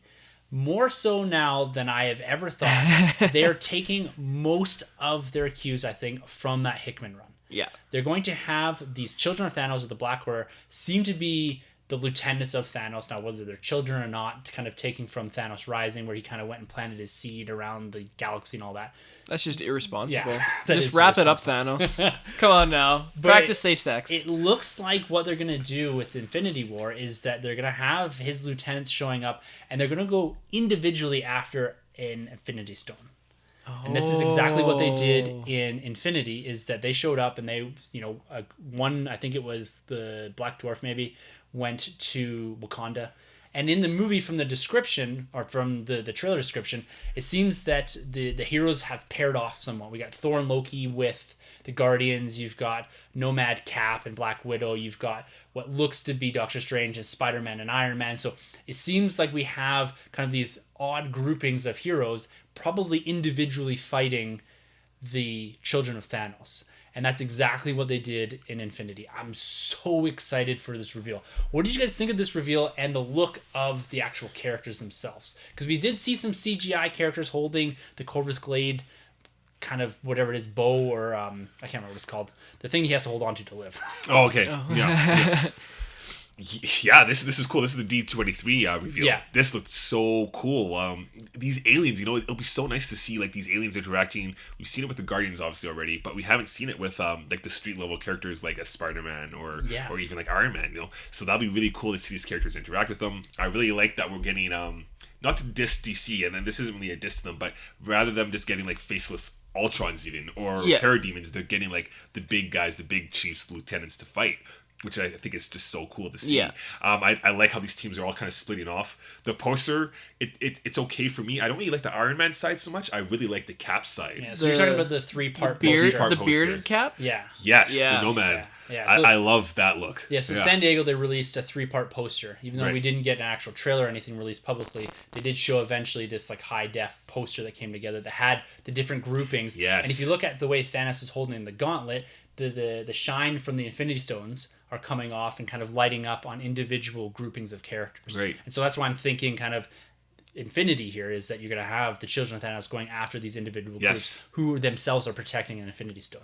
What do you think of the look of Thanos in that poster without his crown, if you want to call it that? It's an interesting way because in Guardians he had the crown. Yeah, every time we see him. Yeah. So I don't really... There's an explanation from one of the Russo brothers. I didn't quite catch exactly why he didn't, or he's kind of more casual about it, like his approach. So I don't know if that's just his battle armor or... He's a farmer now already? Yeah, he's the farmer. That's his look. I know. Post-Infinity Gauntlet, right? Yeah. So I guess we'll wait and see. But man. this movie, and I'm so disappointed that they haven't released the teaser trailer. I really want it. I think I understand why. I think Russo even went out to say, or somebody from Disney went out to say that, it was an experience for the con goers, but for the general audience, it just wasn't quite ready. Yeah. So I guess I appreciate that. But, when you're hearing everybody else that got to experience this stuff in San Diego, you're just like, come on, I want to see this. And one of the things I said, too, this is about Thor and Black Panther. Makes sense. Yeah. So this is what they're trying to highlight. D23 was really focused on Infinity War, even though we didn't get the trailer publicly. But they did show and did reveal a lot of things from there. So the internet was going bonkers on Saturday night. Like, people were furious that Marvel hasn't released this yet. Yeah. I'm not sitting on the furious end. I get it. Like, I would really like to see For sure. it. And I've avoided all the cams. I want to see this in HD on a proper screen. I want to experience this the way it's meant to be experienced. So I think that's what Marvel's really asking for. Yeah. And we'll discuss that when it eventually does drop, because it's gonna come out soon at some point here, I would imagine, to build that momentum. That's one thing we hit on about what Marvel had to do at this panel was start to build the momentum for Avengers Infinity War. Yes. And they did just that. Yeah. And some of the scene descriptions are off the charts. Crazy. Oh, yeah. Like, I was lucky enough to see it before Disney pulled it down. Oh, you did see the cam. I did see the cam video, and it's amazing. Like, it had me in awe the whole time. I'm not going to say anything. I don't want to spoil anything, but if you ever get a chance to see this, like when this finally does get released, when we can talk about it, that opening scene is incredible. Oh, man. It's amazing, and it involves two characters that haven't met yet in MCU, and it's epic. Crazy. Ugh. Well, I guess we can't discuss that. Let's discuss the rest of the reveals from San Diego. It was jam-packed full of reveals. The same way that DC dropped all sorts of information about their slate going forward, Marvel did this with all the movies that they have coming up in the next couple of years. They really kicked off the weekend by releasing 2 new posters, which look absolutely incredible. We have the new Thor Ragnarok poster. Love it. Oh, the colors on this. It looks so awesome. It's like, and you look at the poster for Black Panther too. Yeah. Like, we made fun of the original one, the Photoshop version of T'Challa on the throne. Yeah. This one, the king has arrived. Yeah. This is a much better poster. Definitely. I think. Yeah. You got him overlooking Wakanda, standing on that big panther we saw at the end of Civil War. Yeah. Right. They look fantastic. But I went back and looked at the original Thor Ragnarok title card. it was very dark. It kind of had that feel of Ragnarok to it. Yeah. And you look at the evolution of this film from getting Taika on right into the trailer that dropped during the Hall H panel. Yeah. This thing has gone through a massive shift in tone. Mm-hmm. What do you guys think about this? Like from the poster and from the trailer, do you think Thor is going in the right direction? Is this a Thor that you think you can get on board with? I think this is the Thor we needed from the beginning. This looks really cool. You know, I'm the odd one out. I don't really like the Thor poster that much. It doesn't work for me. From every other marketing campaign that we've seen so far for this movie, I've been on board with. I love it. Yeah. The poster for me is a little weird. I love everything else we've seen. The Black Panther looks so cool. Looks a little more similar to the Black Panther in the comics now, with the ears kind of going downwards as opposed to like straight up. Yeah. Which is kind of cool.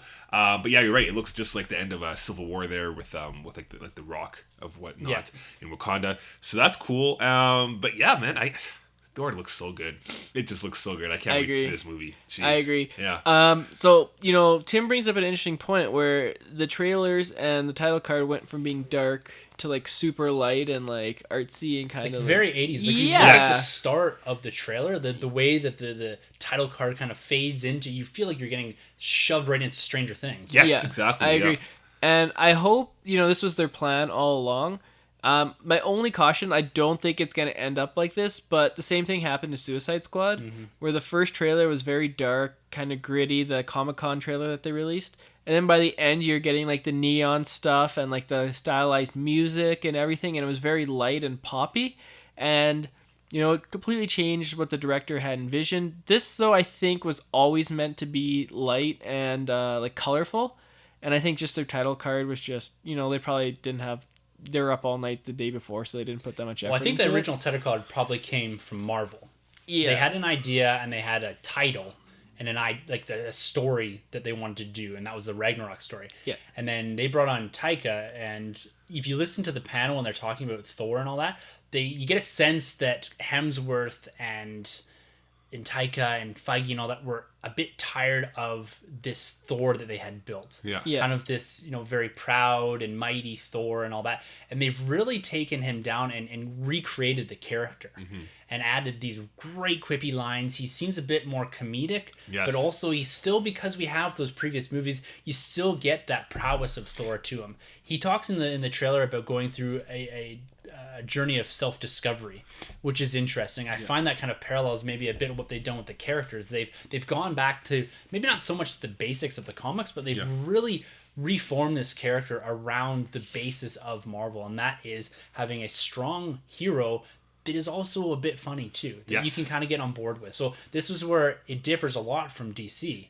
And I think that this Thor and the presentation that we see from Chris Hemsworth here really, really hits in this trailer.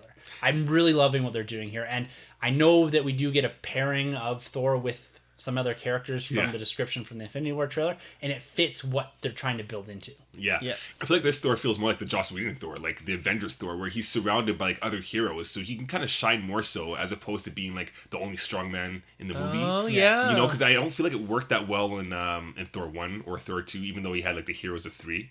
Is it the heroes of 3? The Warriors 3. Yeah, the Warriors of 3. Yeah. The Warriors of 3. I feel like he can actually have more of those quips like alongside of Hulk and whatnot, right? Yeah. So it works, and maybe Beta Ray Bill will still show up. I'm hoping for it. But all around, I'm just totally pumped, and I like the direction they're going in here with Thor. Yeah. Now, what about Hulk? This was the big reveal for me in this trailer, and something that on second and third and fourth watches of this, I got more on board with. But when I first saw the Hulk in this, like the first trailer, when we see him in gladiatorial gear and all that, he looks like the Hulk we're familiar with. Yeah. As far as the CG goes. But when next time you see him here, he looks very different. He looks a lot more like Mark Ruffalo. Yeah. He's a bit smaller, and even his skin tone and his hair are different. Yeah. Oh. Like, did you see that in Hulk? Like, was that something that bothered you at first? Because at first I was like, whoa, that either looks unfinished or it looks very different.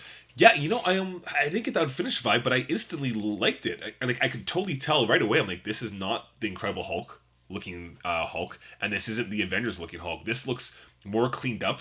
Like his hair's cut, but it looks like he actually has like it's styled almost. It's not like a wild hairstyle. He looks a little bit smaller than like the Planet Hulk that we see him fight with Thor, right? He looks a little smaller from that Yeah, one. he definitely does. And the panel, when you watch it, Mark Ruffalo talks a bit about the Hulk and kind of the evolution that he's gone through. Yeah. And that he's been, in that gladiatorial mode, he's been Hulk for 2 years. That's right. Wow. Without going back to Bruce Yeah, Banner. yeah. And there must be something in his interaction with Thor that makes him transform back into Mark Ruffalo. Right. Into actual Banner. Yeah. And then there seems to be a point at which they kind of mold into one. Yes. Where you get a more intelligent Hulk talking. from the end of the trailer. Right, like a gray Hulk, but not gray. Exactly. Yeah. So you're getting a bit more of an intelligent Hulk, and so it's going to be interesting to see how that progression of Hulk goes, because I didn't think we were going to get this much of a Hulk story. Right. And they seem to be really picking up from where they left off at Age of Ultron, inserting Planet Hulk, the storyline, as well as bringing him into more of the Asgardian end of it, into the more Ragnarok story, which is pretty cool. Because Thor says right in the trailer here, I'm putting together a team, and Hulk is one of the guys that's on the team. Yes. Yeah. So that's so cool then. So that 2-year gap, that's cool. That leaves a lot open. Like, what was going on that whole time? I mean, all of our minds are thinking Planet Hulk. Right. That's really cool, though. Yeah, I didn't catch that. And this pushes it towards Infinity War. Yes. Yeah. Because I think this is going to build right into Infinity War. Is this the last movie before Infinity War? Black Panther. would be, That's when, February? February, yeah. But the Ragnarok will be pushing towards Infinity War. Yeah, I So think, okay. Yeah. What Ragnarok might do is set up Infinity War. I think Black Panther is going to be the last Infinity Stone. Oh, okay. Okay, yeah, that makes a lot of sense. Yeah, and that's why we may have Wakanda getting attacked by one of the children of Thanos, because that's what happens in the comic books. So Right. it's a nice parallel there as well. Yeah, Right. that makes sense. So I read an article today that said that they released the runtime for this movie at only 100 minutes. Does that seem like long enough for you? Because it seems like they're setting up a lot of stuff. You got Hulk, Planet Hulk, Thor gets kind of brought down, and then he builds his team together. You know, I was expecting this to be like, you know, a good 2 minutes? Yeah, like a good 2. it's like an hour and 40 minutes. Yeah, and then take away credits. That's only like 90 minutes. How many end credit scenes are we getting? Yeah. And that is really short. That's got to be one of the shortest movies. It's the shortest MCU movie to date. It Yeah. has to be. Yeah. That surprised me because I thought this, looking at it, there's a lot in this, and I thought they'd, you know, take at least 2 hours. Yeah. Especially with Hela. We haven't talked about Hela enough. Yeah. She looks incredible in this trailer. Yeah. Yeah. Yeah. Kate Blanchett. Holy smokes. Yeah, she is awesome. Yeah. Like, I think she's going to be really good. Do you think she's Mistress Death? I think so, because she drops that line in there Yeah. about what you say, like, I'm death or Yeah. something like that. I'm like, oh my god, Thanos. So maybe Thor kills her, and then Thanos just gets pissed off that he killed his lover. His main squeeze. I don't know if he's going to kill her. No, I think that's Asgard's Can he gonna really get kill destroyed. Death? Yeah, that's true. Asgard's gonna get wiped out for sure. Yeah, right? I think so. And I think that, this is going right into Infinity War. And do you think we're gonna keep this trend up of Marvel since Guardians and Spider-Man? We've been having some really good villains. Do you think Hela's gonna be the next big deal here? Absolutely. Yeah. I hope so. Yeah. I really hope so. I agree. Yeah. I think Yeah. she's going to be on another level. And I think because they now have the ability to, say, destroy Asgard and go to the next level with Hela, that they're not holding back me like, no, we need to make sure Asgard's intact. We need to make sure that... So they're really changing up this whole Thor universe. And I think having a villain and having the ability to do really whatever, that really benefits her character. Yeah. Is that they're not going to be constrained by Thor 4. Right. They're just they're plowing into Infinity War, so they're gonna have some constraints there. But I think that's gonna benefit Hela as a character more than anything else. Right. Right. And then we get the big reveal at the end of the trailer as well. Yes. Of Searcher. This was spoiled for me by the Funko Pop. It Oh, was revealed okay. a couple of weeks before that Searcher was actually in this. We knew from the Ragnarok storyline that of Yeah. course he's gonna be in this. And we got our first image of it and Hulk jumping towards him. He looks enormous. Huge. Yeah, this So- looks awesome. Yeah, it looks really cool. I think they have to tread carefully here with this whole Searcher thing, that it doesn't go into this big, huge CGI mess of a thing. But I think it's cool that we're going to have a lot of Hulk through this. You got Tessa Thompson's Valkyrie seems to be teaming looks up. great. Loki, he's Yeah. flipping back and forth. Yeah. Is this the last time we see Tom Hiddleston as Loki? No, he's on the Infinity War poster. Oh. Yeah, Loki looks cool. He's rocking that I think it's Agent of Asgard Yes. look, from the comics. So he looks pretty cool. They got rid of the silly helmet that he used to rock, and they've made Thor's helmet actually even better. Yeah, he So- seems to be flip-flopping a lot in this Yeah. film. Like, he's probably the one that lets Hela out. Yeah. And then he's with the Grandmaster, and then he seems to be fighting with Thor to get off of the Skahar, or whatever it's called, the Grandmaster's planet. So it's called Scar. I think so. Cool, because that's the name of Hulk's son in the comics. It's Scar. Skahar. Yeah, Skahar or whatever it's Scar, called. yeah. Because that's the planet, and those are the villains in, or the kind of cannon fodder in Guardians 1 were natives to that planet. Okay, cool. So that's from Planet Hulk and all that. Yes. And you get the Grandmaster too as well. And Jeff Goldblum in the panel also revealed that he is in fact the brother of the Collector. That's right. The Elders of the Universe. Yeah. They were made right after the Big Bang. So again, you're building this Elders of the Universe type thing, which is really cool. Yes. Building into the lore that was built somewhat in Guardians of the Galaxy Volume 2 as well. Right. So a lot of connections there. They're really building Thor into the Guardians realm, I think. Yeah. And sticking with Asgard, sticking with all that. So all in all, this trailer looked, at least for me, fantastic. Loved it. Done Loved watching Ragnarok trailers though. Yeah. This gave away maybe a little bit too much for me. I would have liked maybe a bit of those reveals, maybe Hulk and all that within the movie theater, but can't really escape that. I'm happy I watched it. Yeah. And I'm really looking forward to this movie. Yeah. November is going to be a big month for comic book movies. It'd be great. Could it be the first month we get 2 $1 billion films? I don't think so. Who's going to outperform who? Oh, I don't know. It'll be tough. Justice League probably should take it. Should. But Thor's got a lot of momentum. It does. Yeah, it does. People are really intrigued by the shift in tone in this movie. Especially that first trailer. A lot of people Yeah. love that first trailer. It's true. I think it all depends on the quality of the films. Whichever film has better quality will turn out to make the most money. Definitely. Yeah. All right, and a couple of the other reveals coming out of the Hall H panel for Marvel Studios is one that you, Troy, called. And probably one of my favorite reveals of the panel was the art for Captain Marvel, as well as the reveal that it's going to be set in the 90s. So this is set before 2008's Iron Man. And it's going to have Nick Fury in it, a two-eyed Nick Fury. Yes. Really? And they're going to be battling the Skrulls. Now, we've already talked about previously about our opinion of the Skrulls. I'm super excited for this. This is an unbelievable announcement. This is probably my favorite announcement of San Diego Comic-Con for Marvel. Yeah. Like, this is unbelievable. This is so cool, and I did not see that coming with the timeline. No. At least for the 90s, because I always thought Iron Man was the first to start it all. Yeah. Well, it's an interesting placement because Captain Marvel comes in between Infinity War and Avengers 4. So the nice thing about setting it in the 1990s is that you can tell a full origin story for Captain Marvel outside of the events of Infinity War. Yes. Which is, I think, is fantastic. And going back to the 90s is going to allow them to do kind of a fun period piece as well. What's your guys' thoughts on them going back to the 90s, and how do you think they're going to structure this around the MCU? Because they've been a bit careless with their timeline with Spider-Man Homecoming and some of the other stuff that they've done.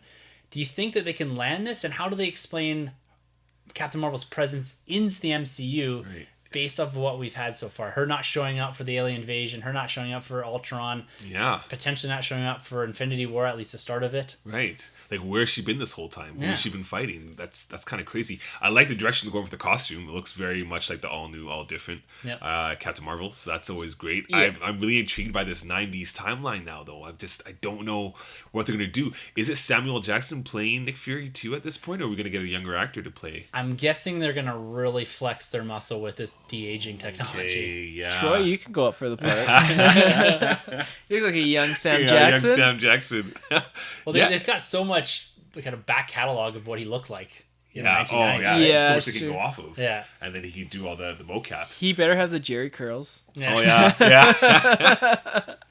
It could also be an effective way to tell a Nick Fury origin story to a degree as well. Oh, that's true, yeah. That'd be really cool. Is a Or maybe a Skrull going to Black pull out one Widow. of his eyes? Yeah.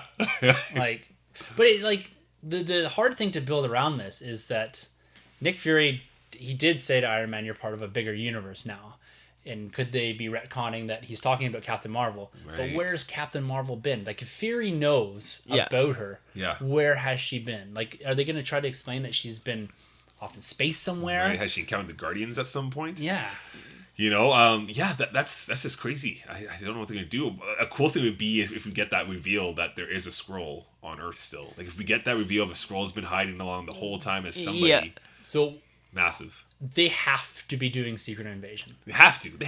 Yeah. Like, now that they have the Skrulls and that they could put them back into the 90s, I want to almost guarantee that one of the heroes that we are familiar with is a Skrull. Oh, yeah. Yeah. Right? Like, someone's going to turn sideways at some point, like we saw in Earth's Mightiest Heroes. Yes. It's Captain America in Earth's Mightiest Heroes. That's right. Cool. I don't know if they're going to go down that path. Hawkeye. He'd be perfect. He would be. And, like, he just turns sideways and boom, you see the chin or whatever. Yeah. They're going to do this in Phase 4. Yes. This is what they have to build into. Like, now that they've secured the scrolls and they're going to get them on screen first, they're going to establish the idea of shapeshifters and all this and what they can do. Oh yeah.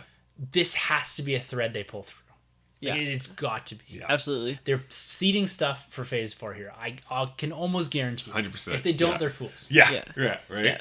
I think, you have to set this in space as Captain Marvel movie because Iron Man was the first Avenger. He was well, actually, Captain America was the first Avenger. But, I thought, maybe I'm wrong or not, but I thought, like, Iron Man was the big reveal and there had been no superheroes prior to that. No public superhero. Oh, okay. But then, like, if you have, say, like, this huge world battle, word would have gotten out, right? That's why it must all take place in space. That's what I'm thinking. Because it can't take place in space with Nick Fury, though. Oh, okay. And it's got Sword. You have to introduce Sword.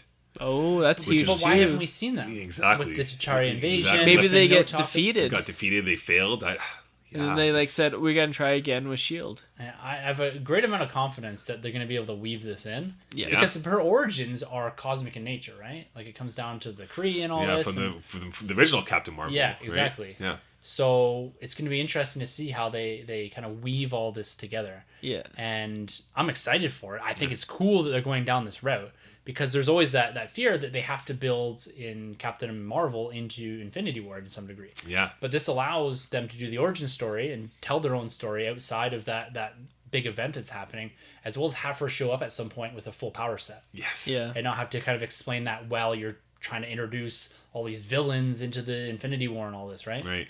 Oh, So that's exciting. It's pretty cool. It's Yeah. Man, Skrulls. I mean, the 90s Unbelievable. is one of those periods that, we've got tons of 80s stuff. We had Apocalypse, and 80s is huge right now. It's only natural that the 90s becomes, like, the next big it decade. Mm-hmm. So I'm really excited to see, like, color prints, like Fresh Prince kind of clothing, and, I don't know, grunge rock, and whatever else you think of Captain in the Marvel's 90s. hairdo, I guess. Yeah. I think even with Black Panther, though, some of that movie will be taking place in the 90s. I believe they said. Yeah, because you could see, like, him going to Atlanta or something. Yeah, and I thought they mentioned something about that. Interesting. Yeah.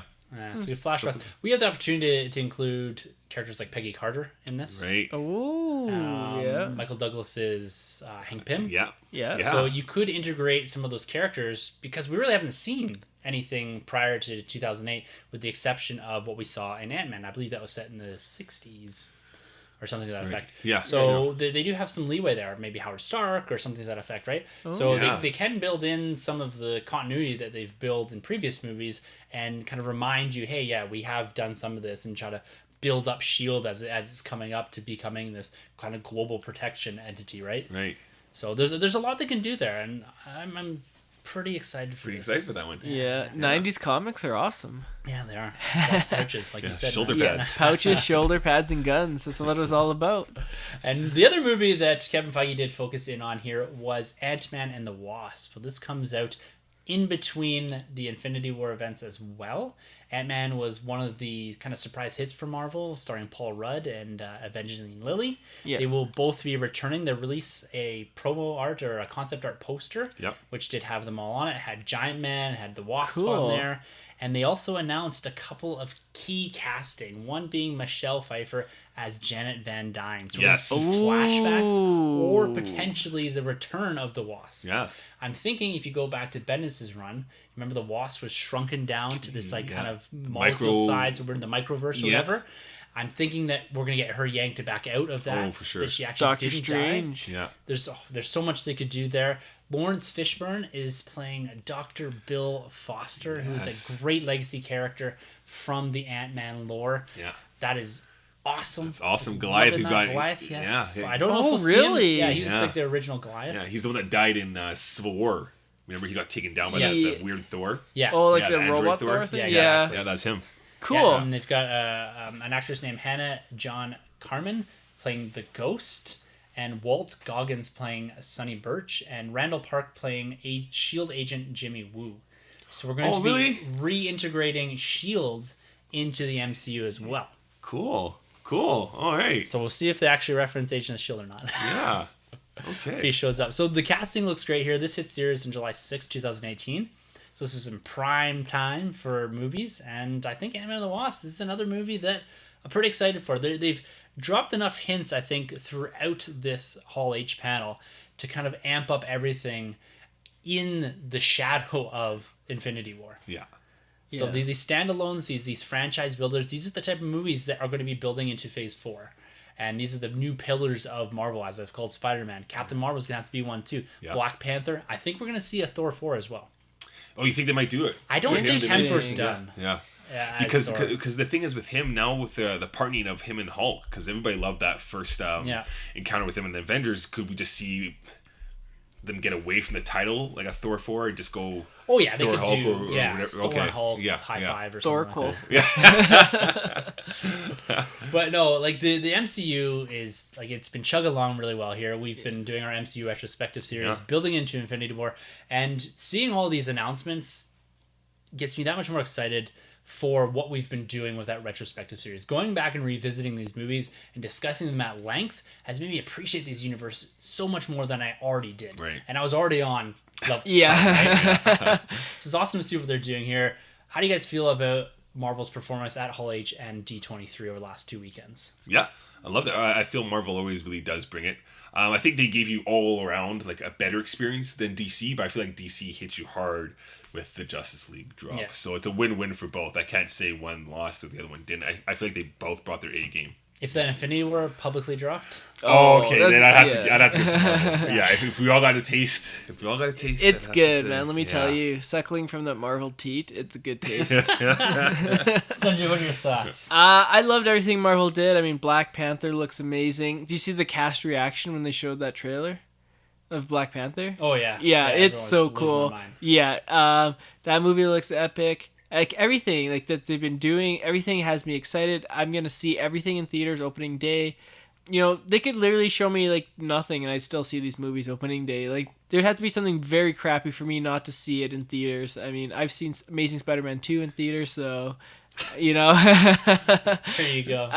Yeah, no, I really loved it. Loved everything that they did. I'm super excited. The casting has me excited. Michelle Pfeiffer is amazing. Catwoman herself. Yeah. And then you got Perry White jumping ship. It's like they're doing trades in like it's like sports. It's like Marvel trades Josh Whedon to DC for Michelle Pfeiffer and Michael Keaton. Michael Keaton. Yeah. So they just need Danny DeVito, and then they have the whole cast of Batman Returns. Tommy Jones is already there too. Yeah, there you go. Yeah. There you go. Jim Carrey. I can see Jim Awesome. Carrey being someone. Yeah, Carnage, Cassidy. Oh my Yeah. goodness, that's a Yeah, perfect casting. That'd be cool. Yeah. Wow, that's actually an amazing casting choice. And Carnage is a rumored villain for the villain That's what I or heard, Venom yeah, movie. for the Venom movie. Of course, Let's see. And they have Tom Hardy.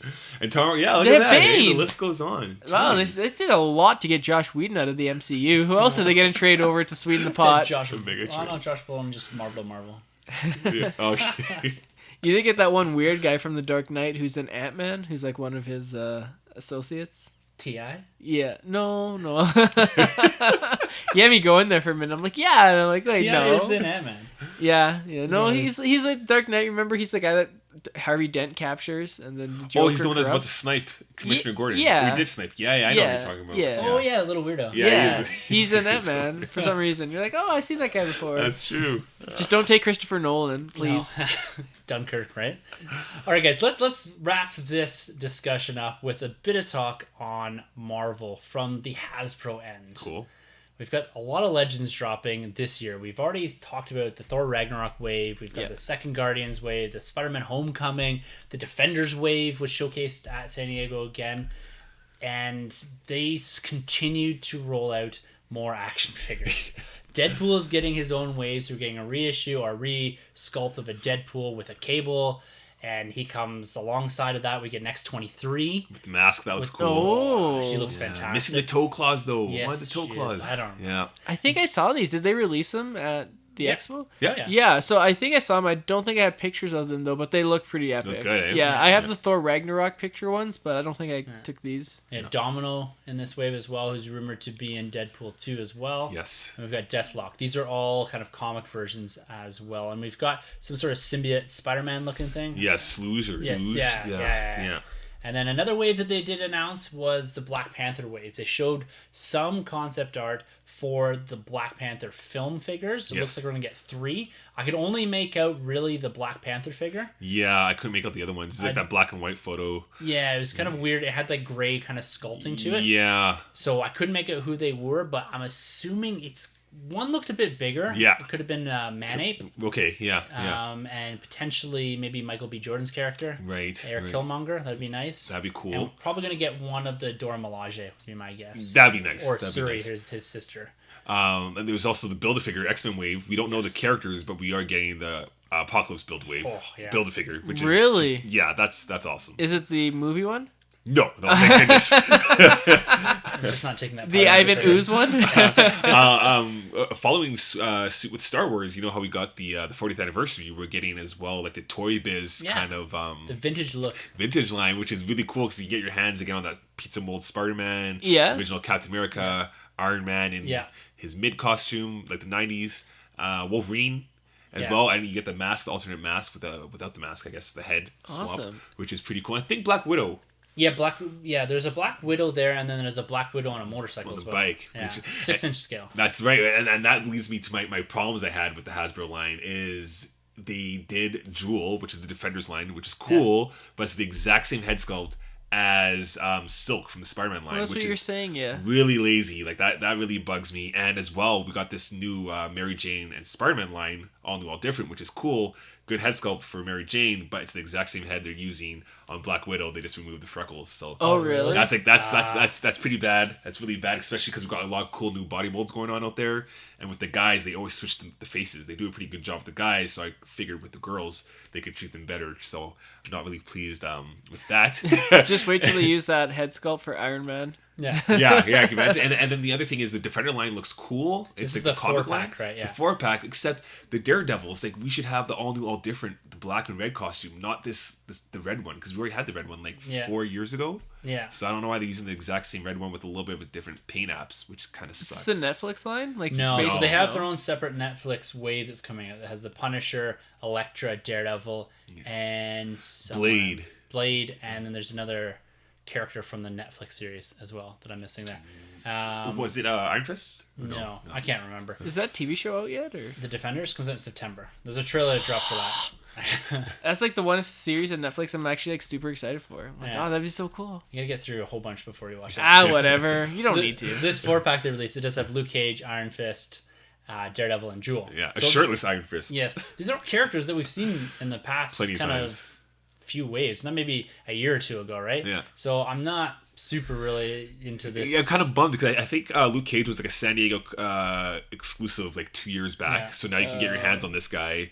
The Jessica Jones we never had before. It's just it's kind of crappy Jewel, looking. Yeah, it's really bad. Yeah, I'm still, like I said, I've really kind of culled down my collecting of Legends to just the MCU characters. Yeah, that's a good call. And a lot of the announcements here, most of them, maybe even all of them, are all comic-based characters. I'm going to pick up the odd one here and there, but none of these really got me super amped up for collecting Legends into 2018. Yeah. Like, with the exception of the Black Panther, and they also did release a concept of Thanos from Infinity War. Yes, it's the one you have. It's the Build-A-Figure already, but it has the gauntlet, right? Yeah. Yeah. I'm hoping that they've kind of resculpted it to look a bit more like Josh Brolin. That'd be cool. And fit kind of because that was it might have been the Infinity Thanos that they did, the Build-A-Figure from one of the Avengers waves.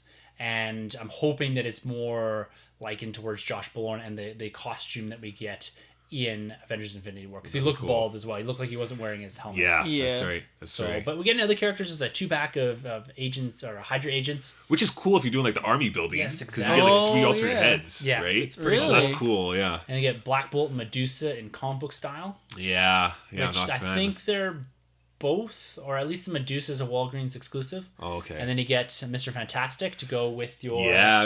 Yes, Invisible Invisible Woman. Woman. I'm going to pick that up. And I think they mentioned a Thing, but we never see him. But I thought they mentioned And there's Thing. also Johnny Storm, I think, There in is. as well. Whoa, gotta Fantastic get it. Four merchandise? Yes. Well, what's Marvel doing? Are they confused? Yes. They don't promote that anymore. I got a Namor on that wave as well. Yeah, with the beard, which is cool Yeah. too. Pretty cool. Yeah. Swappable heads. Yeah. And then we're getting, of course, another Spider-Man wave. Yeah, this is a disappointment too, this one, because we get Gwenpool. Yeah, that's kind of cool. You already mentioned the symbiote, which isn't that great. Yeah, Lasher, yeah. Yeah, Mysterio's cool. Mysterio's awesome, yeah. But, Stop that the melting build- Mysterio. Spider-Punk. Spider-Punk, which is alright from Spider-Verse, but the big payoff is the Build-A-Figure, the lizard. Lizard, yeah. Looks great. Wow, Looks really? really good. He's huge. Movie one or No, it looks like your generic lab coat. wearing lab? I lizard. love that one, like That the one's animated cool. series. Oh, yeah, Yeah. pretty much. Pretty slick looking pants. Like the paint apps looks pretty good on it. Looks really good. From what we saw from some of the videos and all that.